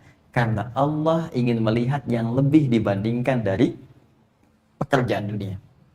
Itu bekal akhirat. Ya, kalau dunia mas sekarang dapat, besok bisa habis. Dapat 100.000 beli pulsa, besoknya habis. Terus kalau pulsa hidupnya meninggal, wafat, untuk akhiratnya mana? Makanya kadang-kadang yang dilihat oleh Allah paling maksimal itu ibadahnya. Karena itu bekal yang hakiki untuk pulang. Allah tuh maha pencemburu. Kalau orang banyak ngejar dunia, sementara ibadahnya sedikit, itu dilebihkan dulu oleh Allah ibadahnya. Jangan-jangan sekarang duha, begitu dapat, besoknya nggak duha lagi. Maka dilihat lagi besoknya nih, duha lagi nggak nih? Malam tahajud lagi nggak nih? Karena itu saya berikan kepada Anda satu rahasia ya. Tolong, ini diantara kita saja ya. Ya. Kalau Anda sudah berikhtiar dengan ibadah, Anda duha, malamnya tahajud, besoknya kerja, belum dapat, besoknya kencangin lagi. Tambah lagi duhanya, sholatnya tingkatkan lagi. Demi Allah saya katakan, maka semua rezeki yang Anda kejar itu, diusahakan dari hari pertama akan diakumulasikan oleh Allah. Dan ditambah keberkahannya. Jadi jangan kira kalau hari pertama Anda berusaha, belum datang rezekinya, jangan dikira nggak turun. Boleh jadi Allah akumulasikan nanti dengan hari kedua, dengan hari ketiga, tiba-tiba datanglah rezeki yang tidak kita duga nilainya. Dan kadang-kadang manusia lupa kalau itu kumpulan dari pekerjaan dia dari hari pertama. Ya, jadi yang Anda simpulkan begini, ada orang nggak sholat, nggak apa, langsung dapat di hari itu. Ya mungkin yang dia kejar dunia aja. Keadilan Allah berlaku, kamu nyari dunia, ya udah dunia, akhirat gak dapat apa-apa. Baca lagi Qurannya, Quran surah kedua ayat 200. Wa minan nasi may yaqulu rabbana atina fid dunya wa ma lahu fil akhirati min khalaq. Ada sebagian manusia yang cuma nyari dunia, akhirat gak dia pikirin. Dia nggak peduli dengan mati, dia cuma takut dengan miskin. Yang penting kaya dunia. Besok, ya gimana nanti? Kita balik, nanti gimana? Ya, wa minhum may yaqulu rabbana atina fid dunya hasanah wa fil akhirati hasanah wa qina adzabannar. Ada orang yang ingin seimbang. Dunianya oke, akhiratnya mantap. Karena itu dia sebelum kerja ada doa. Nah, itu yang diimbangkan oleh Allah. Akhiratnya supaya abadi. Kaya dunia, akhirat juga mesti mewah. Jangan sampai kaya dunia, akhirat nestapa. Itu tidak diinginkan. Allah tuh maha kasih. Ya, begitu cara membacanya. Jelas ya? Jadi, apa yang harus kita lakukan? Pertama, ikhtiar, usaha. Ya, nanti saya rinci lagi di teori lain ya. Ini teman-teman yang bergabung nanti dengan ILC, nanti ada kelas spesifik ya, yang kelas usaha itu, ya, kelas bisnis. Nanti kita akan turunkan lagi. Ya, bagaimana cara memahami ini, bagaimana cara lompatan ke sini, dapat rezeki seperti ini, bagaimana menyikapinya, terus percepatannya bagaimana. Nanti ada rahasia-rahasia. Ya, seperti misalnya gini, sekarang malam Jumat kan? Ya, sudah pindah hari ke Jumat 9 Al-Muharram. Kan ada satu surah tuh yang kita baca, ya sunnah setiap Jumat itu, ya, di antara surahnya surah Al-Kahf kan, selain Yasin ada Al-Kahf kan, Al-Kahfi. Coba dilihat lagi surah Al-Kahfi surah 18 ayat 87-nya. Ya, wa ammal jidaru Fakana li ghulamaini, ya. Ya, maka adalah dinding yang dirobohkan oleh Khidir alaihissalam itu milik dua orang anak yatim. Ya, siapa anak yatim itu? Oh, karena abuhuma salihah. Kalau kita teruskan ayatnya, bapak itu saleh. Ya, tapi yang paling menarik adalah ketika dirobohkan di bawah dindingnya ada apa? Kanzul lahuma. Ada harta karun, harta benda yang disiapkan oleh Allah. Ada rahasia. Ternyata di balik memerhatikan anak yatim, itu ada harta yang bisa membuat kita lebih lapang mendalami kehidupan dunia. Tapi bagaimana cara memperhatikan anak yatim itu? Bukan cuma datang ke panti yatim, usap pergi, belum tentu sukses Anda. Ada caranya. Gitu.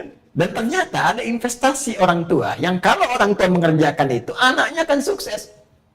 Kan rahasia di situ mengatakan, wa kana abuhuma sholihah, bapaknya soleh. Ternyata kesolehan seorang ayah itu bisa membuat anak kaya. Ya.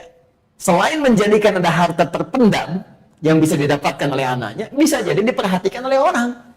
Ternyata kesolehan orang tua itu berdampak kepada anak. Nah, sekarang bagaimana menjadi ayah yang soleh, yang dengan kesolehannya berdampak pada anak? Karena nanti ada bagian soleh tertentu yang tidak ada hubungan dengan keluarga. Tapi ada kesolehan tertentu yang berdampak abadi mengalir untuk keluarganya. Itu ada rumusnya. Nanti kita gali lagi. Nanti ayat-ayat lainnya ada. Kita nanti lihat Qurannya tersambung dengan Quran yang lainnya. Nah, sekarang kita fokus ke sini dulu ya. Sabar ya, pelan-pelan. Nanti kalau sudah masuk ayatnya kita bahas. Ya, kapan itu ya Allah Adam? Sekarang kan masih Al-Baqarah ayat 6 sampai 7. Al-Kahf kan surah ke-18. Ya, udah masuk juz 15 tuh. Ya, jadi sabarlah insya Allah. Baik, teman-teman sekalian. Kita ke sini ya. Satu, usaha nih. Ya, jadi semua mesti usaha. Mimma fil ardi halalan thayyiba. Mimma ini asalnya dari min dan ma. Mimma, min dan ma. Ya. Ada idgham bi gunnah. Ya, ya nun min waw, yanmu, idgham bila gunnah, lam dan ra. Bila gunnah itu enggak ada dengungnya. La bi dengan la tanpa gunnah Min rabbihim enggak ada gunnahnya. Bil ladun hakim, ya bil langsung dibaca lamnya. Tapi kalau ada ya nun mim waw, yanmu, maka dengungnya muncul. Mim, jadi nun yang enggak dibaca langsung ke mim. Ya, asalnya mim, min dengan ma. Asalnya begini, min ma. Tapi di sini ada hukum idgham mimma, kan? Maka untuk memudahkan takhfif, ya, meringankan bacaan itu, maka ditasydid di sini ke mimnya, dihilangkan nunnya, diberikan tasydid di atasnya untuk menunjukkan bahwa hukum tasydid ini muncul asalnya dari nun yang disatukan secara dengung dengan mim. Jadilah mimma begini. Asalnya min dan ma. Minnya itu tabi'id, at-tabi'id. At-tabi'id dari kata ba'dun, sebagian, menunjuk sebagian secara parsial. Bagian. Ma ini menunjuk sesuatu yang luas, holistik, komprehensif, luas. Menunjuk keseluruhan. Bagian dari keseluruhan. Ya, bagaimana cara mengartikannya? Silahkan Anda kerja, berusaha mimma dari sebagian yang luas yang bisa ditelusuri, fil ardi, di bumi yang bisa ditapak. Ardun itu sesuatu yang dipijak, yang bisa kita pijak. Artinya apa? Silahkan usaha dimanapun yang bisa dijangkau di muka bumi ini. Allah bentangkan bumi, silahkan. Ya, dibentangkan dimanapun untuk berusaha beraktivitas. Ya, bentuk bumi bulat. Nah, terus kita yang tinggal di situ dihamparkan untuk memudahkan. Ya, hamparkan. Terus beraktivitas. Sekarang saya berada di Jawa. Ya, Jawa kan luas juga. Silakan kemudian kita petakan. Saya sekarang di Bekasi. Ya, sepanjang tinggal di Bekasi, misalnya Bekasi itu banyak juga, ada Kabupaten Bekasi luas.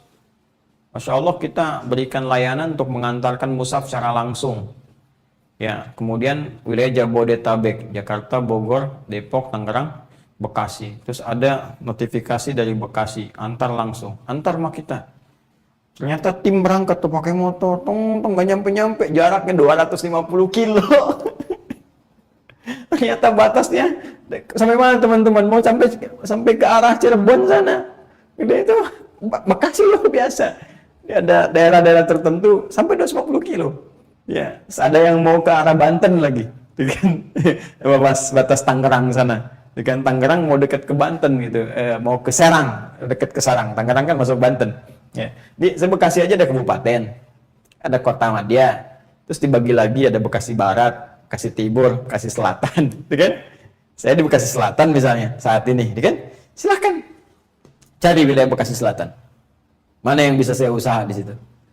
Nggak dapat di sini, pindah ke barat. Nggak dapat di barat, pindah ke timur. Nggak dapat di situ, pindah ke kabupaten. Nggak dapat di situ, cari info ke Jakarta, penyangga, Depok, ya Tangerang, wilayahnya Bogor, cari info. Nggak dapat Jawa Barat, cari Jawa Tengah. Nggak dapat Jawa Tengah, pindah Jawa Timur. Nggak dapat Jawa Timur, pindah pulau. Ya, Bali dekat sana. Ya, nggak dapat di situ, cari peluang yang lain ke Sulawesi misalnya. Ya, Kalimantan, ke Sumatera sana, sampai ke Papua. Nggak dapat di Indonesia, cari di luar. Malaysia. Siapkan diri kita, pelajari dulu, nanti ada turunannya lagi. Yang ingin saya katakan, kata Allah begini, nih, diksinya, mimma fil ardi, sepanjang kau bisa tapakin tuh di bumi. Allah bentangkan bumi, tinggal kamu cari sepanjang bisa napak di situ, bisa ada lahan usaha. Makanya orang ada kata-kata begini, sepanjang bisa napak, buka lapak. Tuh, bikin status kan, sepanjang bisa napak, buka lapak. Kan, ya, itu ya, nggak ada hubungan dengan yang lain-lain ya. Jadi, itu poinnya. Jadi, kalau kita bisa napak di situ, ya, ada peluang. Bisa kita kerjakan. Jadi, apa saja yang bisa kita lakukan.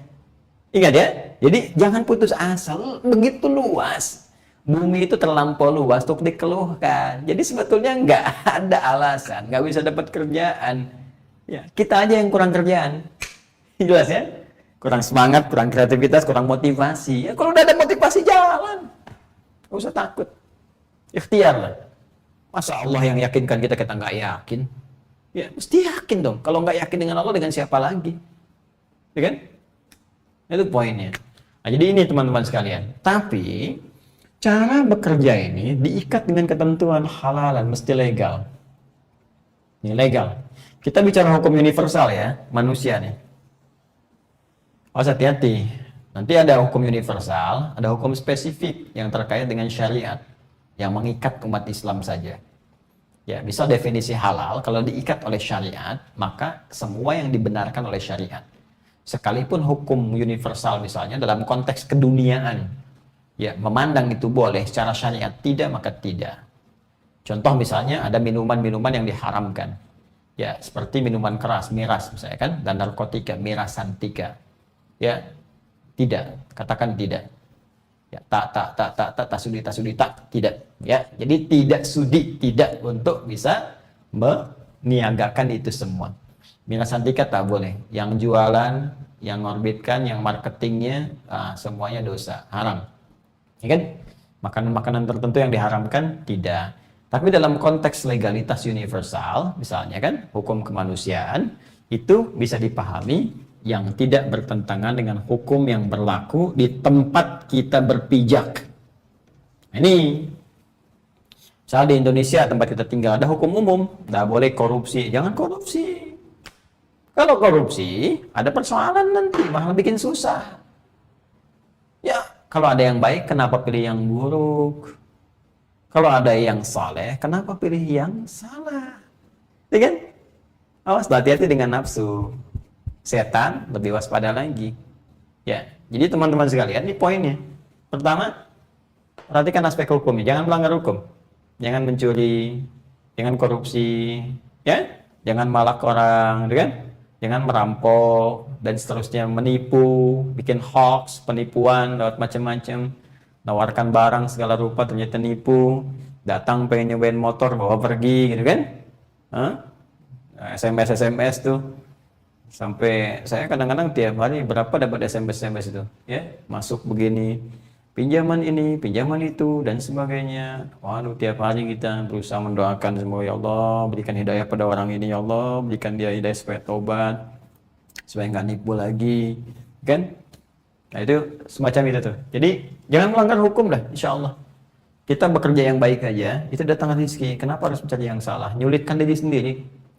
Ayo teman-teman pejabat ya, teman-teman pejabat, ya, yang di birokrasi, yang di diplomasi, ya, kemudian pengusaha-pengusaha, jangan pernah mencari peluang sedikit pun untuk melanggar hukum. Ayo, semua bersihkan diri, jauhkan dari korupsi, jauhkan dari sifat tamak yang berlebihan, meninggal juga kok. Coba tolong renungkan dengan keluarga ya, dan keluarganya tolong doakan tuh, ayahnya yang bekerja, ibunya, ya kan?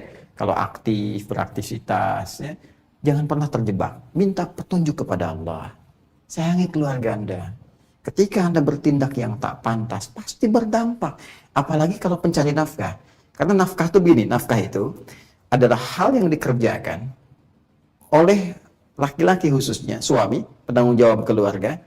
Di sifat nafkah itu kalau dikerjakan, maka hartanya terbawa untuk seluruh orang rumah. Ya, Quran surah keempat ayat 34. Ar-rijalu qawwamuna 'alan nisa bima faddalallahu ba'dahum 'ala ba'dhin wa bima anfaqu min amwalihim. Jadi lelaki diberikan oleh Allah sebuah fungsi dan kelengkapan untuk mencari nafkah. Nafkah itu beda sekali dengan hanya menyalurkan bakat atau hobi untuk kerja. Laki-laki dengan perempuan lain, ketika laki-laki jadi suami, jadi ayah, bekerja itu nafkah. Maka rezeki yang diberikan akan dicukupkan oleh Allah untuk semua keluarganya. Perempuan beda. Ya, kalau perempuan menyalurkan hobi, mau dagang, mau apa, bukan dalam konteks mencari nafkah. Rezekinya itu hanya untuk dirinya. Ya, sekalipun dia bagi dengan keluarga bisa, tapi dampaknya nggak terlalu banyak. Ya, tapi kalau laki-laki, ya, kepala keluarga dengan konteks nafkah dibawa semua. Konsekuensinya apa? Ketika mencari dengan cara yang tidak benar, keluarga bisa ikut. Kena dampaknya. Tolong pikirkan para ayah, kalau ada tawaran korupsi itu jauhi. Kasihan keluarga Anda, anak Anda.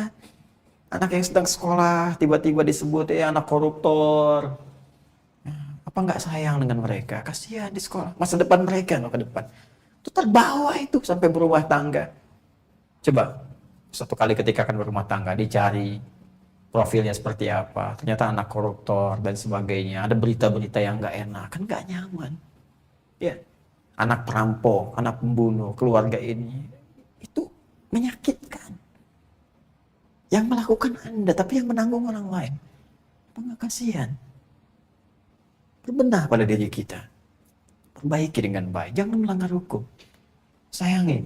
Insya Allah kalau kita berubah jadi baik, negara ini akan sangat terbantu. Karena banyak kebocoran, berita kita dapatkan setiap hari itu karena pelanggaran hukum. Akhirnya, ya media juga, tolonglah media ini ya, beritakan yang baik-baik lah. Setiap hari ini kayak dibikin tutorial gitu, masyarakat berbuat buruk itu. Kan nggak lucu. Sekarang ada perampokan, adegan, malah direkam oleh media, ditunjukin. Ada orang bikin ini ditunjukin, perilaku ini ditunjukkan, diperjelas. Kadang-kadang pakai medianya ada videonya, ada macam-macam. Jadi orang kayak kedapatan tutorial. Sekarang kalau kalian berbuat maksiat tuh kayak ada contohnya. Ya, coba lihat kasus kejadian yang di satu kota tertentu, yang bunuh orang, bikin ramuan, itu kan jadi belajar. Dilemesin, dipijit, ada yang dibunuh, ada yang dimacam-macam. Kan nonton itu. Dosa Anda besar loh, pelaku media itu. Ya, baik TV, media online yang bikin narasi-narasi begitu, dicontoh oleh orang, dibuat yang buruk, kemudian Anda ikut berdosa. Saya selalu riset setiap hari, saya jejerkan tuh berita-berita dalam negeri, luar negeri, yang online saya baca tampil keseluruhan, setiap hari berita itu. Kesimpulan saya, hampir 90% nggak ada berita baik. Semua yang jelek-jelek itu. Ya, kenapa nggak datangkan yang baik-baik? Dibaca juga kok, orang itu nyari bacaan. Nggak mungkin nggak dibaca, kalau semuanya baik, orang baca. Jadi kalaupun ada berita yang kurang baik, Anda kemaslah dengan cara yang elegan, yang bagus, dikontrol. Ya, Kominfo-nya juga harus berperan di sini ya. Jadi dilihat, dimaksimalin gitu supaya semuanya nyaman. Kita rindu itu, rindu tentang pendidikan, ya. Ya, sekarang kita bisa manfaatkan. Mungkin saya bisa usulkan tuh ya ke misalnya Mendikbud sekarang nih ada teman-teman yang belajar kan pakai online, kenapa Anda nggak kerjasama dengan televisi-televisi, misalnya radio-radio, ya kan? Kan kita punya TVRI di negara, ada televisi swasta. Hire aja guru-guru, ada kan program di situ, suruh ngajar. Ya, ada sebagian yang daerah-daerah itu lebih terjangkau pakai TV dibandingkan pakai handphone. Gunakan itu. Ya, ada yang pakai parabola, pakai macam, hire mereka. Supportkan mereka. Kalau perlu, nggak gandeng kami ustadz-ustadz, public figure dan sebagainya. Kita mau kok belajar. Belajar apa nih? Fisika, ngajar untuk anak-anak, motivasi dan sebagainya secara umum lah, itu kan? Atau kita kerjasama dengan guru, direkam, sebarkan. Jadi mereka termotivasi dan menikmati gitu suasana ini. Ya, ini nggak sibuk 1-2 begini dan sebagainya. Ya, jadi kita juga nih kehabisan kata-kata nih. Jadi kembali ke sini lagi berapa banyak kita katakan ini hanya ini usulan saja ya. Diterima, alhamdulillah, tidak mungkin ada ide yang lebih baik gitu kan. Kita berbagi saja. Ya. Jadi teman-teman di sini ya, kembalikan lagi. Nah, kalau teman-teman mau sampaikan silakan ya, minta menteri terkait, Mas Nadiem atau siapa yang lain gitu kan, yang punya wewenang situ, ya kita kalau punya ide kreatif sampaikan lah, supaya sama-sama bersinergi, membangun dan bisa memakmurkan bangsa yang kita cintai ini. Ya, insya Allah. Ya teman-teman sekalian, ini hukumnya gini, cari yang legal, kemudian tayyib. Dari yang legal yang didapatkan itu, konsumsi yang terbaik yang kita butuhkan. Nah, aspeknya butuh. Ini sehat nih, kalau hidup begini sehat.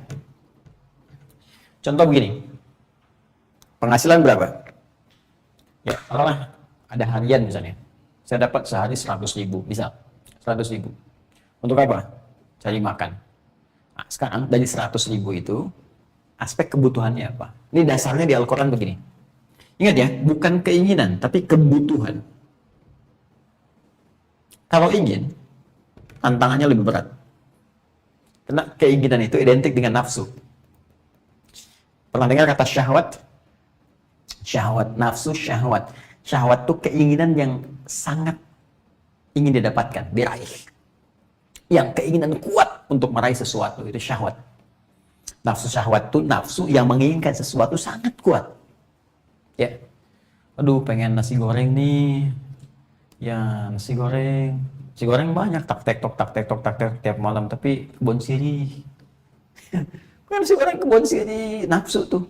Sampai malam-malam ke bawah mimpi, gitu kan. Yang diputuskan jam 1 bangun berangkat ke sana. Berangkat. Udah lenggang jalan, alhamdulillah nyampe sana tutup.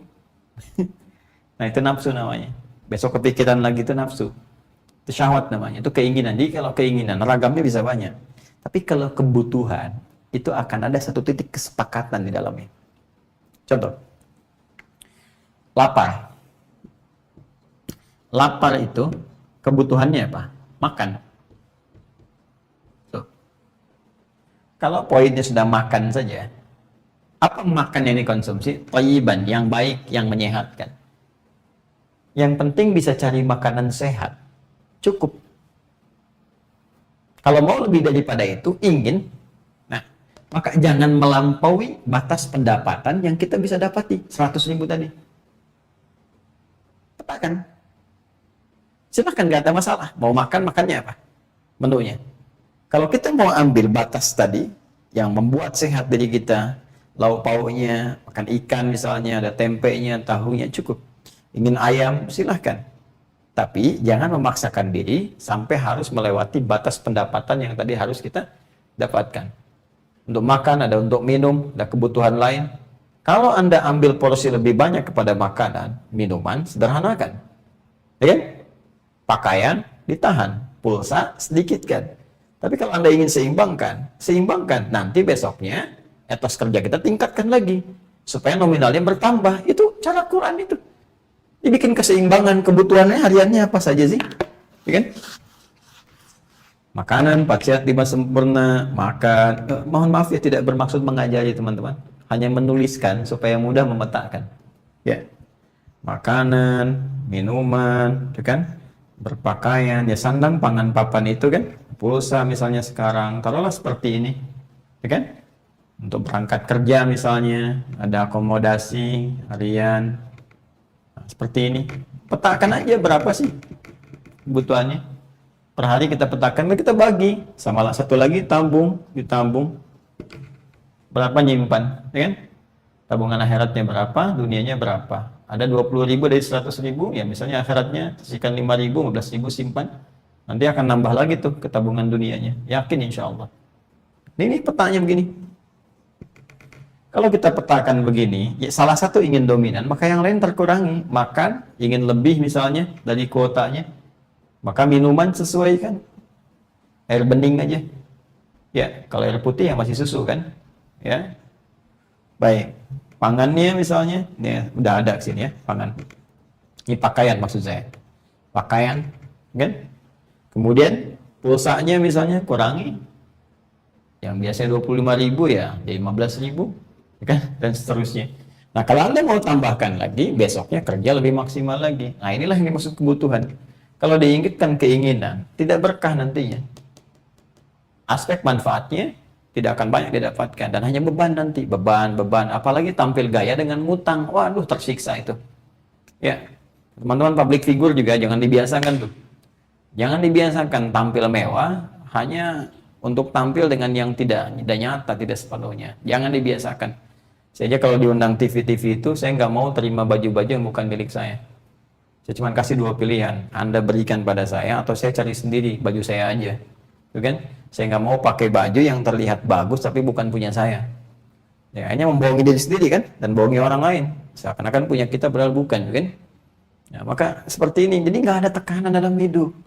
Ngapain kalau cuma pengen tampil pakai Ferrari tapi cuma nyewa ternyata? Ya, kasih beban aja. Ya sah-sah saja. Tapi kalau untuk jadi beban kan capek sendiri gitu. Ya, dan seterusnya. Boleh kok menyewakan Ferrari, Lamborghini, pengen pakai, nggak ada masalah. Tapi kalau untuk passion, untuk gaya-gayaan, hanya untuk nambah beban saja. Lama-lama nanti jadi kebiasaan, begitu disebut, wah hebatnya, besoknya pengen, tambah lagi, akhirnya anggaran-anggaran lain jadi terbawa ke situ. Ya, main-main yang nggak jelas. Nih, sekali lagi tidak bermaksud mengajari. Hanya barangkali mendudukan persoalan yang selama ini kita hadapi. Kadang-kadang, apa yang menyebabkan kita kurang itu karena ketidakseimbangan dalam kehidupan. Nah, ini poinnya, hukum umum. Bagi orang beriman, ini menarik ya teman-teman. Pindah ayatnya ke ayat 168. Dari 168, dari ayat 168 ke 172. Ya, ke kiri agak sedikit ke atas. Yang tadi kan ya ayyuhan nas, kan? Sekarang ya ayyuhalladzina amanu. Oh. Ini ya ayyuhan nas, sekarang ya ayyuhalladzina amanu. Ini kaidahnya. Hai seluruh orang yang yakin tanpa ragu. Aku ingatkan, aku tekankan, tegaskan kata Allah. Ingat ya panggilannya, semua orang yang yakin tanpa ragu. Ingat kalau disebutkan kalimat iman, memahaminya begini, harus yakin tanpa ragu. Ya, believe in Allah. Harus yakin dengan Allah Subhanahu wa taala. Ya. Jangan pernah ragu. Semua ayat yang terkait dengan kata iman, yakin tanpa ragu. Itu cara memahaminya, cara menguatkannya. Ini kaidah dasar loh ya. Jadi kalau sedikit saja ragu, nggak akan dapat. Ini poinnya. Kulu, sama ada kata kulu juga. Tadi sudah kita terjemahkan, usaha, kerja. Usaha, kerja. Nah, jadi dengan beriman pun tetap harus usaha kerja. Jangan dikira beriman langsung emas turun dari langit misalnya. Hujan, begitu nimpa kepala bocor meninggal. Jadi tidak dengan beriman tiba-tiba turun ini turun itu, tidak, mesti ada ikhtiar juga. Ya, al-iman wal amal. Ya, semua kitab hadis dibuka ketika ada iman ada amal. Al-iman huwa qaulun wa amalun. Iman itu perkataan dan perbuatan. Ya, begitu kita beriman, perbuatannya apa? Perbuatan kita setelah kita mengatakan ingin saya dapat kaya, ingin lebih di harta, maka perbuatannya dibuktikan dengan kerja, usaha. Kulu. Yang ini mimma fil ardi. Yang ini, perhatikan, min thayyibati. Allahu akbar. Thayyibati ma razaqnakum. Allahu akbar. Min thayyibati ma razaqnakum. Oh. Usaha, kerja, min thayyibati. Ini yang paling dahsyat. Lihat sini. Perhatikan sini ya. Ini sering kali saya sampaikan. Yang ini mimma fil ardi. Bagi orang beriman kalimat ini dihilangkan. Tidak disebut oleh Allah. Diganti dengan ma razaqnakum. Hukum universal mengatakan kerja. Maka tempuh segala tempat yang bisa engkau pijak. Buka lapak di situ, silakan kerja. Maka rizki disiapkan oleh Allah sesuai dengan batas ikhtiar. Tapi bagi orang beriman, dia mau bekerja, dengan bekerjanya, ma razaqnakum, Allah yang siapkan rizkinya. Katalah kami yang dekatkan rizkinya. Ya, ternyata iman itu kalau disertai dengan amalan yang benar itu mendekatkan rizki. Dekat dengan rizki. Nah, cuma kadang banyak orang beriman amalnya belum benar. Jangan Anda berkata begini, saya udah beriman Ustaz, kok jauh rizki? Bukan, mungkin cara Anda mempraktekkan iman itu belum benar. Itu poinnya. Nah, bagaimana kemudian mempraktekkan iman dengan cara yang benar itu? Nah, ini pertama ada yang terkait dengan cara pekerjaan. Kerjanya itu, lihat kalimatnya. Ini mimma fil ardi halalan. Yang ini min thayyibati. Halalnya nggak ada, halalnya dibuang. Kalimat halal ketika menyebutkan orang beriman halalan itu tidak disebutkan oleh Allah, nggak dimasukkan. Loh, orang bertanya, kok nggak masuk halalnya di sini? Maka kita bisa katakan, bagi orang beriman, ini, maka imannya secara otomatis akan membimbing ia pada yang halal. Cara pertama, ketika Anda ingin bekerja, dan pekerjaan itu ingin mendekatkan Anda dengan rezeki, sehingga Allah langsung menyiapkan rezeki Anda, maka caranya jangan pernah berpikir untuk mencari yang tidak halal. Langsung tepatkan di benak kita, saya pengen bekerja dengan halal. Karena iman seseorang otomatis akan mencari yang halal. Jadi mustahil ada orang beriman mencari yang haram. Orang beriman itu gak akan korupsi, gak akan mencuri. Ya, la yasrikul mu'min indama yasrik fahuwa mu'min. Tidak mungkin orang beriman mencuri. Ketika mencuri itu masih ada iman dalam dirinya. Ini sindiran halus tapi tajam. Artinya apa? Imannya akan menolak. Jangan kerjakan, jangan lakukan. Jangan lakukan. Akan menolak. Itu ya. Nah, ini semakin jauh, semakin lemah, semakin salah. Maka kalau ingin dimudahkan oleh Allah, rezeki itu, yang pertama dilakukan adalah apa? Cepat pikirkan yang halal saja. Jauhkan yang haram-haram. Pelajari semua yang diharamkan oleh Allah dalam dunia pekerjaan. Menipu, ghoror, riba, segala macam dan sebagainya yang tidak menghadirkan keberkahan. Setelah itu apa? Thayyibat. Jamak dari thayyib. Jamaknya thayyibat. Thayyib itu kan tadi saya katakan kebutuhan, keberkahan. Nih. Butuh berkah. Ziyadatul khair. Bertambah nilai kebaikan, nilai manfaatnya. Nilai manfaat. Baik. Lihat kalimatnya indah sekali. Bagi orang beriman, ketika dia bekerja dengan pekerjaan yang orientasinya halal karena Allah Subhanahu wa taala, maka Allah akan berikan kepadanya rizki yang mencukupkan kebutuhannya dan menambah nilai manfaatnya. Ini cara memahaminya. Jadi kalau sudah berkah, ditambah berkahnya, jangan bicara kuantitas banyak. Karena sedikit pun kalau berkah, itu luas manfaatnya. Bisa jadi begini, ada orang dapat misalnya 1 bulan 30 juta. Yang ini dapatnya cuma 300.000. Yang ini ada nilai keberkahan, berkah. Yang ini tidak. Maka demi Allah saya katakan, yang 30 juta ini seakan-akan selalu sedikit kelihatannya. Dan cepat habisnya. Habis. Capek lagi, kasihan orangnya tuh. Berangkat gelap, pulang gelap, kerja lagi, dapat habis lagi, nggak kerasa. Yang ini 300.000, Allahu Akbar. Begitu mau beli makanan, tiba-tiba tetangga ngirim makan. Mau beli buah, ketemu tetangga, udah saya aja yang bayarin. Sebulan. Mau beli pulsa, tiba-tiba, temannya mengatakan, aku sekalian aja ya, barusan transfer pulsa. Ternyata 300.000 sebulan nggak habis. Bisa begitu. Saya dulu kuliah, waktu di Tripoli itu ada kawan tuh bawa $50, awet 4 tahun, sampai pulang. 4 tahun loh, $50, nggak habis-habis. Itu pemberian ibunya yang sangat beliau jaga, beliau sayangi ibunya, sangat sayang dengan ibunya, dijaga betul, sampai nggak habis-habis. Dan beliau berusaha berdoa, berikhtiar, berusaha sampai beliau ganti $50 itu dengan menghajikan ibunya. Bayangin tuh. Sekarang gue sukses insya Allah. Alhamdulillah. Ada kawannya malah nggak bawa apa-apa gitu. Dia berhasil. Nah inilah berkah. Jadi pertama, kalau Anda ingin berniaga, cari berkah dulu. Jangan cari banyak dulu. Nanti kalau berkah sudah ada, sudah pandai mengelola, baru Allah kasih banyak. Kadang-kadang begini, ada yang orang berusaha pengen banyak, Allah belum kasih dulu. Karena belum pandai mengelola. Khawatirnya kalau belum pandai, dipakai pada yang salah, malah menjauhkan diri dari Allah. Yang tadinya ke masjid, kan? Dulu sejak belum punya mobil, rajin ke masjid. Pakai sepeda, pakai motor. Sejak punya mobil, enggak ke masjid lagi. Sibuk, jalan kemana, undangan, penuhin, mulai bangga karena bisa datang pakai mobil, kan? Terus mulai sibuk lebih dalam lagi. Nah itu yang paling khawatir. Kadang-kadang nanti Allah latih lewat berkah dulu.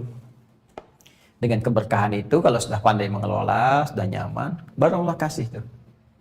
Ya, karena orang ini sudah bisa mengelola harta, sehingga ringan hisabnya di akhirat nanti. Ini poinnya. Nah sekarang, kalau kita ingin naikkan levelnya, kaya plus berkah. Nah, pilih mana tuh? Kaya, banyak harta tapi nggak berkah, atau sedikit tapi berkah? Pilih mana? Yakin saya pilih yang ketiga, kaya dan berkah. Anda sudah jenius kalau ada urusan itu, saya kalah itu. Kaya plus berkah. Nah sekarang kita naikkan levelnya. Dari tadi kan cukup, kaya, ya kan? Terus kaya banget nih, nomor 3. Nanti yang keempat kebangetan kayanya. Sekarang kalau kita ingin naikkan ke level ini, semua mudah gitu. Usaha. Pengen ini dapat terus ilmunya ada. Nah itu caranya bagaimana? Itu kita akan bahas pekan depan insya Allah ya. Jadi pelan-pelan dulu, ini pelan-pelan deh teman-teman turunkan. Kalau bisa catat ya, terus kita jadikan acuan, pelan-pelan kita kerjakan. Terus membangun keyakinan kuat dengan ibadah. Supaya mantap jiwa kita. Kalau udah mantap nanti eksekusinya lebih ringan ya. Di teman-teman ini dulu bahasan kita. Kita bahkan belum ngaji kitabnya nih, belum kita baca. Tapi insya Allah apa yang saya sampaikan tidak akan jauh dari apa yang telah disampaikan para ulama kita, tertuliskan di kitab-kitab mereka, ya kan? Sehingga saya berusaha memudahkan dulu jalan berpikirnya. Kalau kita sudah tahu konsepnya secara umum, nanti ngajinya gampang untuk detail kitab dan sebagainya. Ya, ini metode manhajnya demikian. Nanti kalau ada guru-guru lain juga kita hormati. Kadang kan ada guru-guru yang menyampaikan secara umum, terus baca, ada yang tekstual atau letterlock, nggak apa-apa. Semua punya variasi dan semua ada segmennya tersendiri. Yang penting kita saling menghargai, mendoakan. Itu poinnya. Baik, saya izin mengingatkan bahwa insya Allah sekarang tanggal 9, kemudian hari Sabtu ya, masuk tanggal 10 Al-Muharram, ada puasa sunnah yang Asyura di hari 10 Al-Muharram, kita bisa maksimalkan dan semoga diberikan kekuatan untuk menunaikannya. Bagi yang tak bisa atau belum ada kesempatan berpuasa juga, kita doakan, sama-sama mendoakan kita supaya diberikan oleh Allah keberkahan dengan bisa mengisi amalan-amalan lain. Ya, ada akhwat misalnya yang sedang masanya untuk haid ya, ada kerjakan amalan lain, niatkan pengen puasa tapi nggak bisa, kerjakan amalan lain dengan bersedekah, ya kan, dengan menjaga diri dalam perbuatan baik, bisa mengerjakan amalan-amalan yang lain ya, misalnya bisa baca tafsir, belajar tajwid dan sebagainya, untuk bisa mengisi itu semua dengan niat baik ibadah karena Allah. Itu yang pertama. Yang kedua, teman-teman sekalian, saya mengajak kita semua untuk bersinergi, kan? Membangun nilai-nilai kebaikan, menjauhkan segala yang kontraproduktif dalam kehidupan, dan saling mencintai dengan sesama, menjauhi isu-isu yang tak baik, hoax, jauhi kan, isu-isu perpecahan dan sebagainya. Ya, seharusnya saatnya kita bersatu untuk membangun, kan? Kita bangun sama-sama, kemudian kita bekerja dengan baik dan kita makmurkan negeri kita dan niatkan ibadah untuk bakal pulang. Suatu saat kita akan pulang. Kita harus bangga dengan aktivitas kita yang kita niatkan sebagai ibadah. Nanti kan di hisabnya itu jelas. Kamu jadi apa saat di dunia? Ini dibuka semua tuh filenya, filmnya dibuka, ditunjukin. Ya, benar nggak dengan statement kita itu? Ya, makanya dari sekarang kita edit tuh. Supaya nanti kalau ada suara-suara yang nggak bagus, sekarang kita dubbing kan. Gambar-gambar yang nggak bagus diedit oleh perbuatan kita, amalan kita. Sehingga nanti saat pulang dalam keadaan yang lebih baik. Untuk itu saya dan kita tim di sini ya, di Quantum Akhir Institute, hanya mampu untuk berusaha dan berdoa, dan tolong kami didoakan supaya ikhlas ya. Ikhlas sangat penting. Mohon doakan kami ikhlas. Mohon doakan saya secara pribadi supaya Allah ampuni dosa-dosa saya dan keluarga ya, ayah dan ibu dan semua keluarga kami. Begitu juga saya mendoakan Anda semua yang sakit semoga disembuhkan ya, dan lain sebagainya. Di antara yang kami persembahkan adalah program STUAH, Sekolah Terbuka Usahakan Al-Quran Hafal. Saya ingin ingatkan teman-teman bahwa waktunya cuma 4 hari lagi. Ya, limitnya sampai akhir bulan ini. Nanti ada sistem di sistem kami itu secara otomatis nanti akan menutup di hari Senin tanggal 31 Agustus jam 23.59 itu akan close langsung secara otomatis. Jadi kita nggak akan kerjakan apa-apa, nanti sistemnya langsung mengunci. Selesai pendaftaran itu, dan tanggal satunya nanti akan verifikasi selama 3 hari, Selasa, Rabu, Kamis, Jumat kita ambil berkahnya, bermohon pada Allah, akan saya buka langsung. Nanti saya akan pembukaan yang 5.000 itu kami sudah nanti insya Allah akan menyiapkan sistem. Jadi langsung nanti masuk ke sistem online dengan yang 5.000 itu semua. Nanti kita akan pembukaan di hari Jumat, nanti saya sampaikan waktunya kapan. Saya akan jadi pembuka di situ, saya perkenalkan semua sistemnya. Nah, ini nanti timnya begini, musyrifnya, musyrifahnya. Di balik itu juga nanti ini programnya begini, kurikulumnya seperti ini. Nanti mohon izin kalau ada yang ingatkan, tiba-tiba ditelepon, minta setoran dan sebagainya. Dan sampai ke waktu wisuda. Saya pengen 5.000 itu semua berniat baik dan berikhtiar maksimal supaya sukses semua. Saya ingin ketika waktunya tiba 5.000 semua wisuda gitu kan, insya Allah, dan wisuda terbaik saat pulang menghadap Allah dengan Quran yang telah kita siapkan ya, dan mudah-mudahan Allah berikan keikhlasan pada kita semua ya. Itu yang pertama. Ini kedua, saya mesti mohon maaf pada teman-teman. Saya janjikan di Senin yang lalu kita akan tampilkan beberapa buku-buku yang telah saya dan kita sama-sama cetak untuk kita hadirkan bagi teman-teman. Mungkin besok saya koordinasikan lagi ya, karena kita kemarin baru data dan ada prioritas tertentu di kalangan teman-teman yang kita mesti support, jadi kita supportkan ke situ dulu. Mudah-mudahan besok nanti saya umumkan kita membuat paket Merdeka dan tahun baru Hijriah yang itu kita gratiskan semua. Nanti ada buku-buku, ada paket yang taisir yang simple yang dulu itu ya, nanti ada beberapa yang kita kumpulkan. Nanti ikuti di web kita, mungkin besok saya koordinasi, mudah-mudahan besok bisa dipublish. Nanti teman-teman tinggal ganti ongkos kirimnya aja. Kalau mau ngambil ke sini bisa diambil, itu digratiskan. Kecuali yang paket STUAH ya, kalau itu belum bisa sampai akhir pendaftaran ini, karena nanti untuk menutup kuota yang masuk dulu. Nanti setelah itu kita akan coba lihat, kalau nanti ada stok-stok yang bisa kita bagikan, kami akan bagikan, jangan takut ya. Kalau nanti ada keterbatasan Ustaz, jangan takut, hubungi staf kami, bilang. Nanti kita masukkan listnya, setelah itu nanti dihubungi. Akhi, ukhti ini ada, silakan, kan? Alhamdulillah. Kalau Ustaz, ongkosnya nggak ada nih, berapa? Sampaikan. Kalau kita bisa, insya Allah. Kalau nggak ada kemampuan, ya mungkin nanti kita cari solusinya. Yang terakhir, saya juga suka mendapatkan informasi. Saya mohon maaf teman-teman kepada yang menyampaikan undangan untuk taklim, baik yang online ataupun ada juga yang minta offline. Barangkali dalam beberapa waktu belum bisa terpenuhi, saya mohon maaf sebesar-besarnya karena ada kondisi-kondisi tertentu yang saya harus menyesuaikan. Jadi saya coba mengikuti jadwal yang rutin dulu yang saya bisa lakukan. Tapi list yang sudah masuk kami lihat nanti, kalau waktunya memungkinkan kami akan segera respon. Ya, pun demikian yang kirim surat, yang ada kesulitan-kesulitan, saya berusaha semaksimal mungkin melakukan, merespon apa yang bisa saya kerjakan. Ya, kalaupun ada yang ketidakmampuan, mungkin kita bisa bersinergi. Ya, saya sarankan teman-teman di Bazis, Baznas, ya, ini banyak orang-orang kesulitan, dicarilah formula yang terbaik. Ya, ada orang pengen bebas dari riba, ada yang kesulitan, yang dikejar rentenir dan sebagainya. Tolonglah dibantu oleh teman-teman. Ya, di Bazis, di Baznas, yang mungkin CSR, yang syariah-syariah, carilah formula mungkin yang bisa membantu mereka. Mereka sanggup, ada yang nyicil dan sebagainya, supaya tidak terfokus satu dua orang tertentu yang semua bisa bersinergi, dan itu amanah yang Allah titipkan. Dan semoga kita semua diridhoi oleh Allah Subhanahu wa taala. Saya mendoakan semoga seluruh kita diberkahi, dimudahkan tugasnya, apapun yang Allah titipkan kepada kita, kita diberikan rasa saling mencintai, dijauhkan dari segala keburukan, dan semoga diwafatkan dalam keadaan husnul khatimah. Allahumma taqabbal minna innaka antas samiul alim wa tub alaina innaka antat tawwabur rahim. Allahumma rabbana atina fid dunya hasanah wa fil akhirati hasanah wa qina adzaban nar. Allahumma ij'alna min ahli al-Qur'an waj'al al-Qur'ana sahiban lana fid dunya wa syafi'an lana fil akhirati ya arhamar rahimin. Waffiqna ya Allah li ta'allumina, waffiqna ya Allah li na'mala ma ta'allamna bih. Allahumma ya Allah bifadlika subhana rabbika rabbil izzati amma yasifun wa salamun alal mursalin. Subhanakallahumma bihamdika nashhadu an la ilaha illa anta nastaghfiruka wa natubu ilaik wa akhiru da'wana alhamdulillahi rabbil alamin. Terima kasih. Assalamualaikum warahmatullahi wabarakatuh.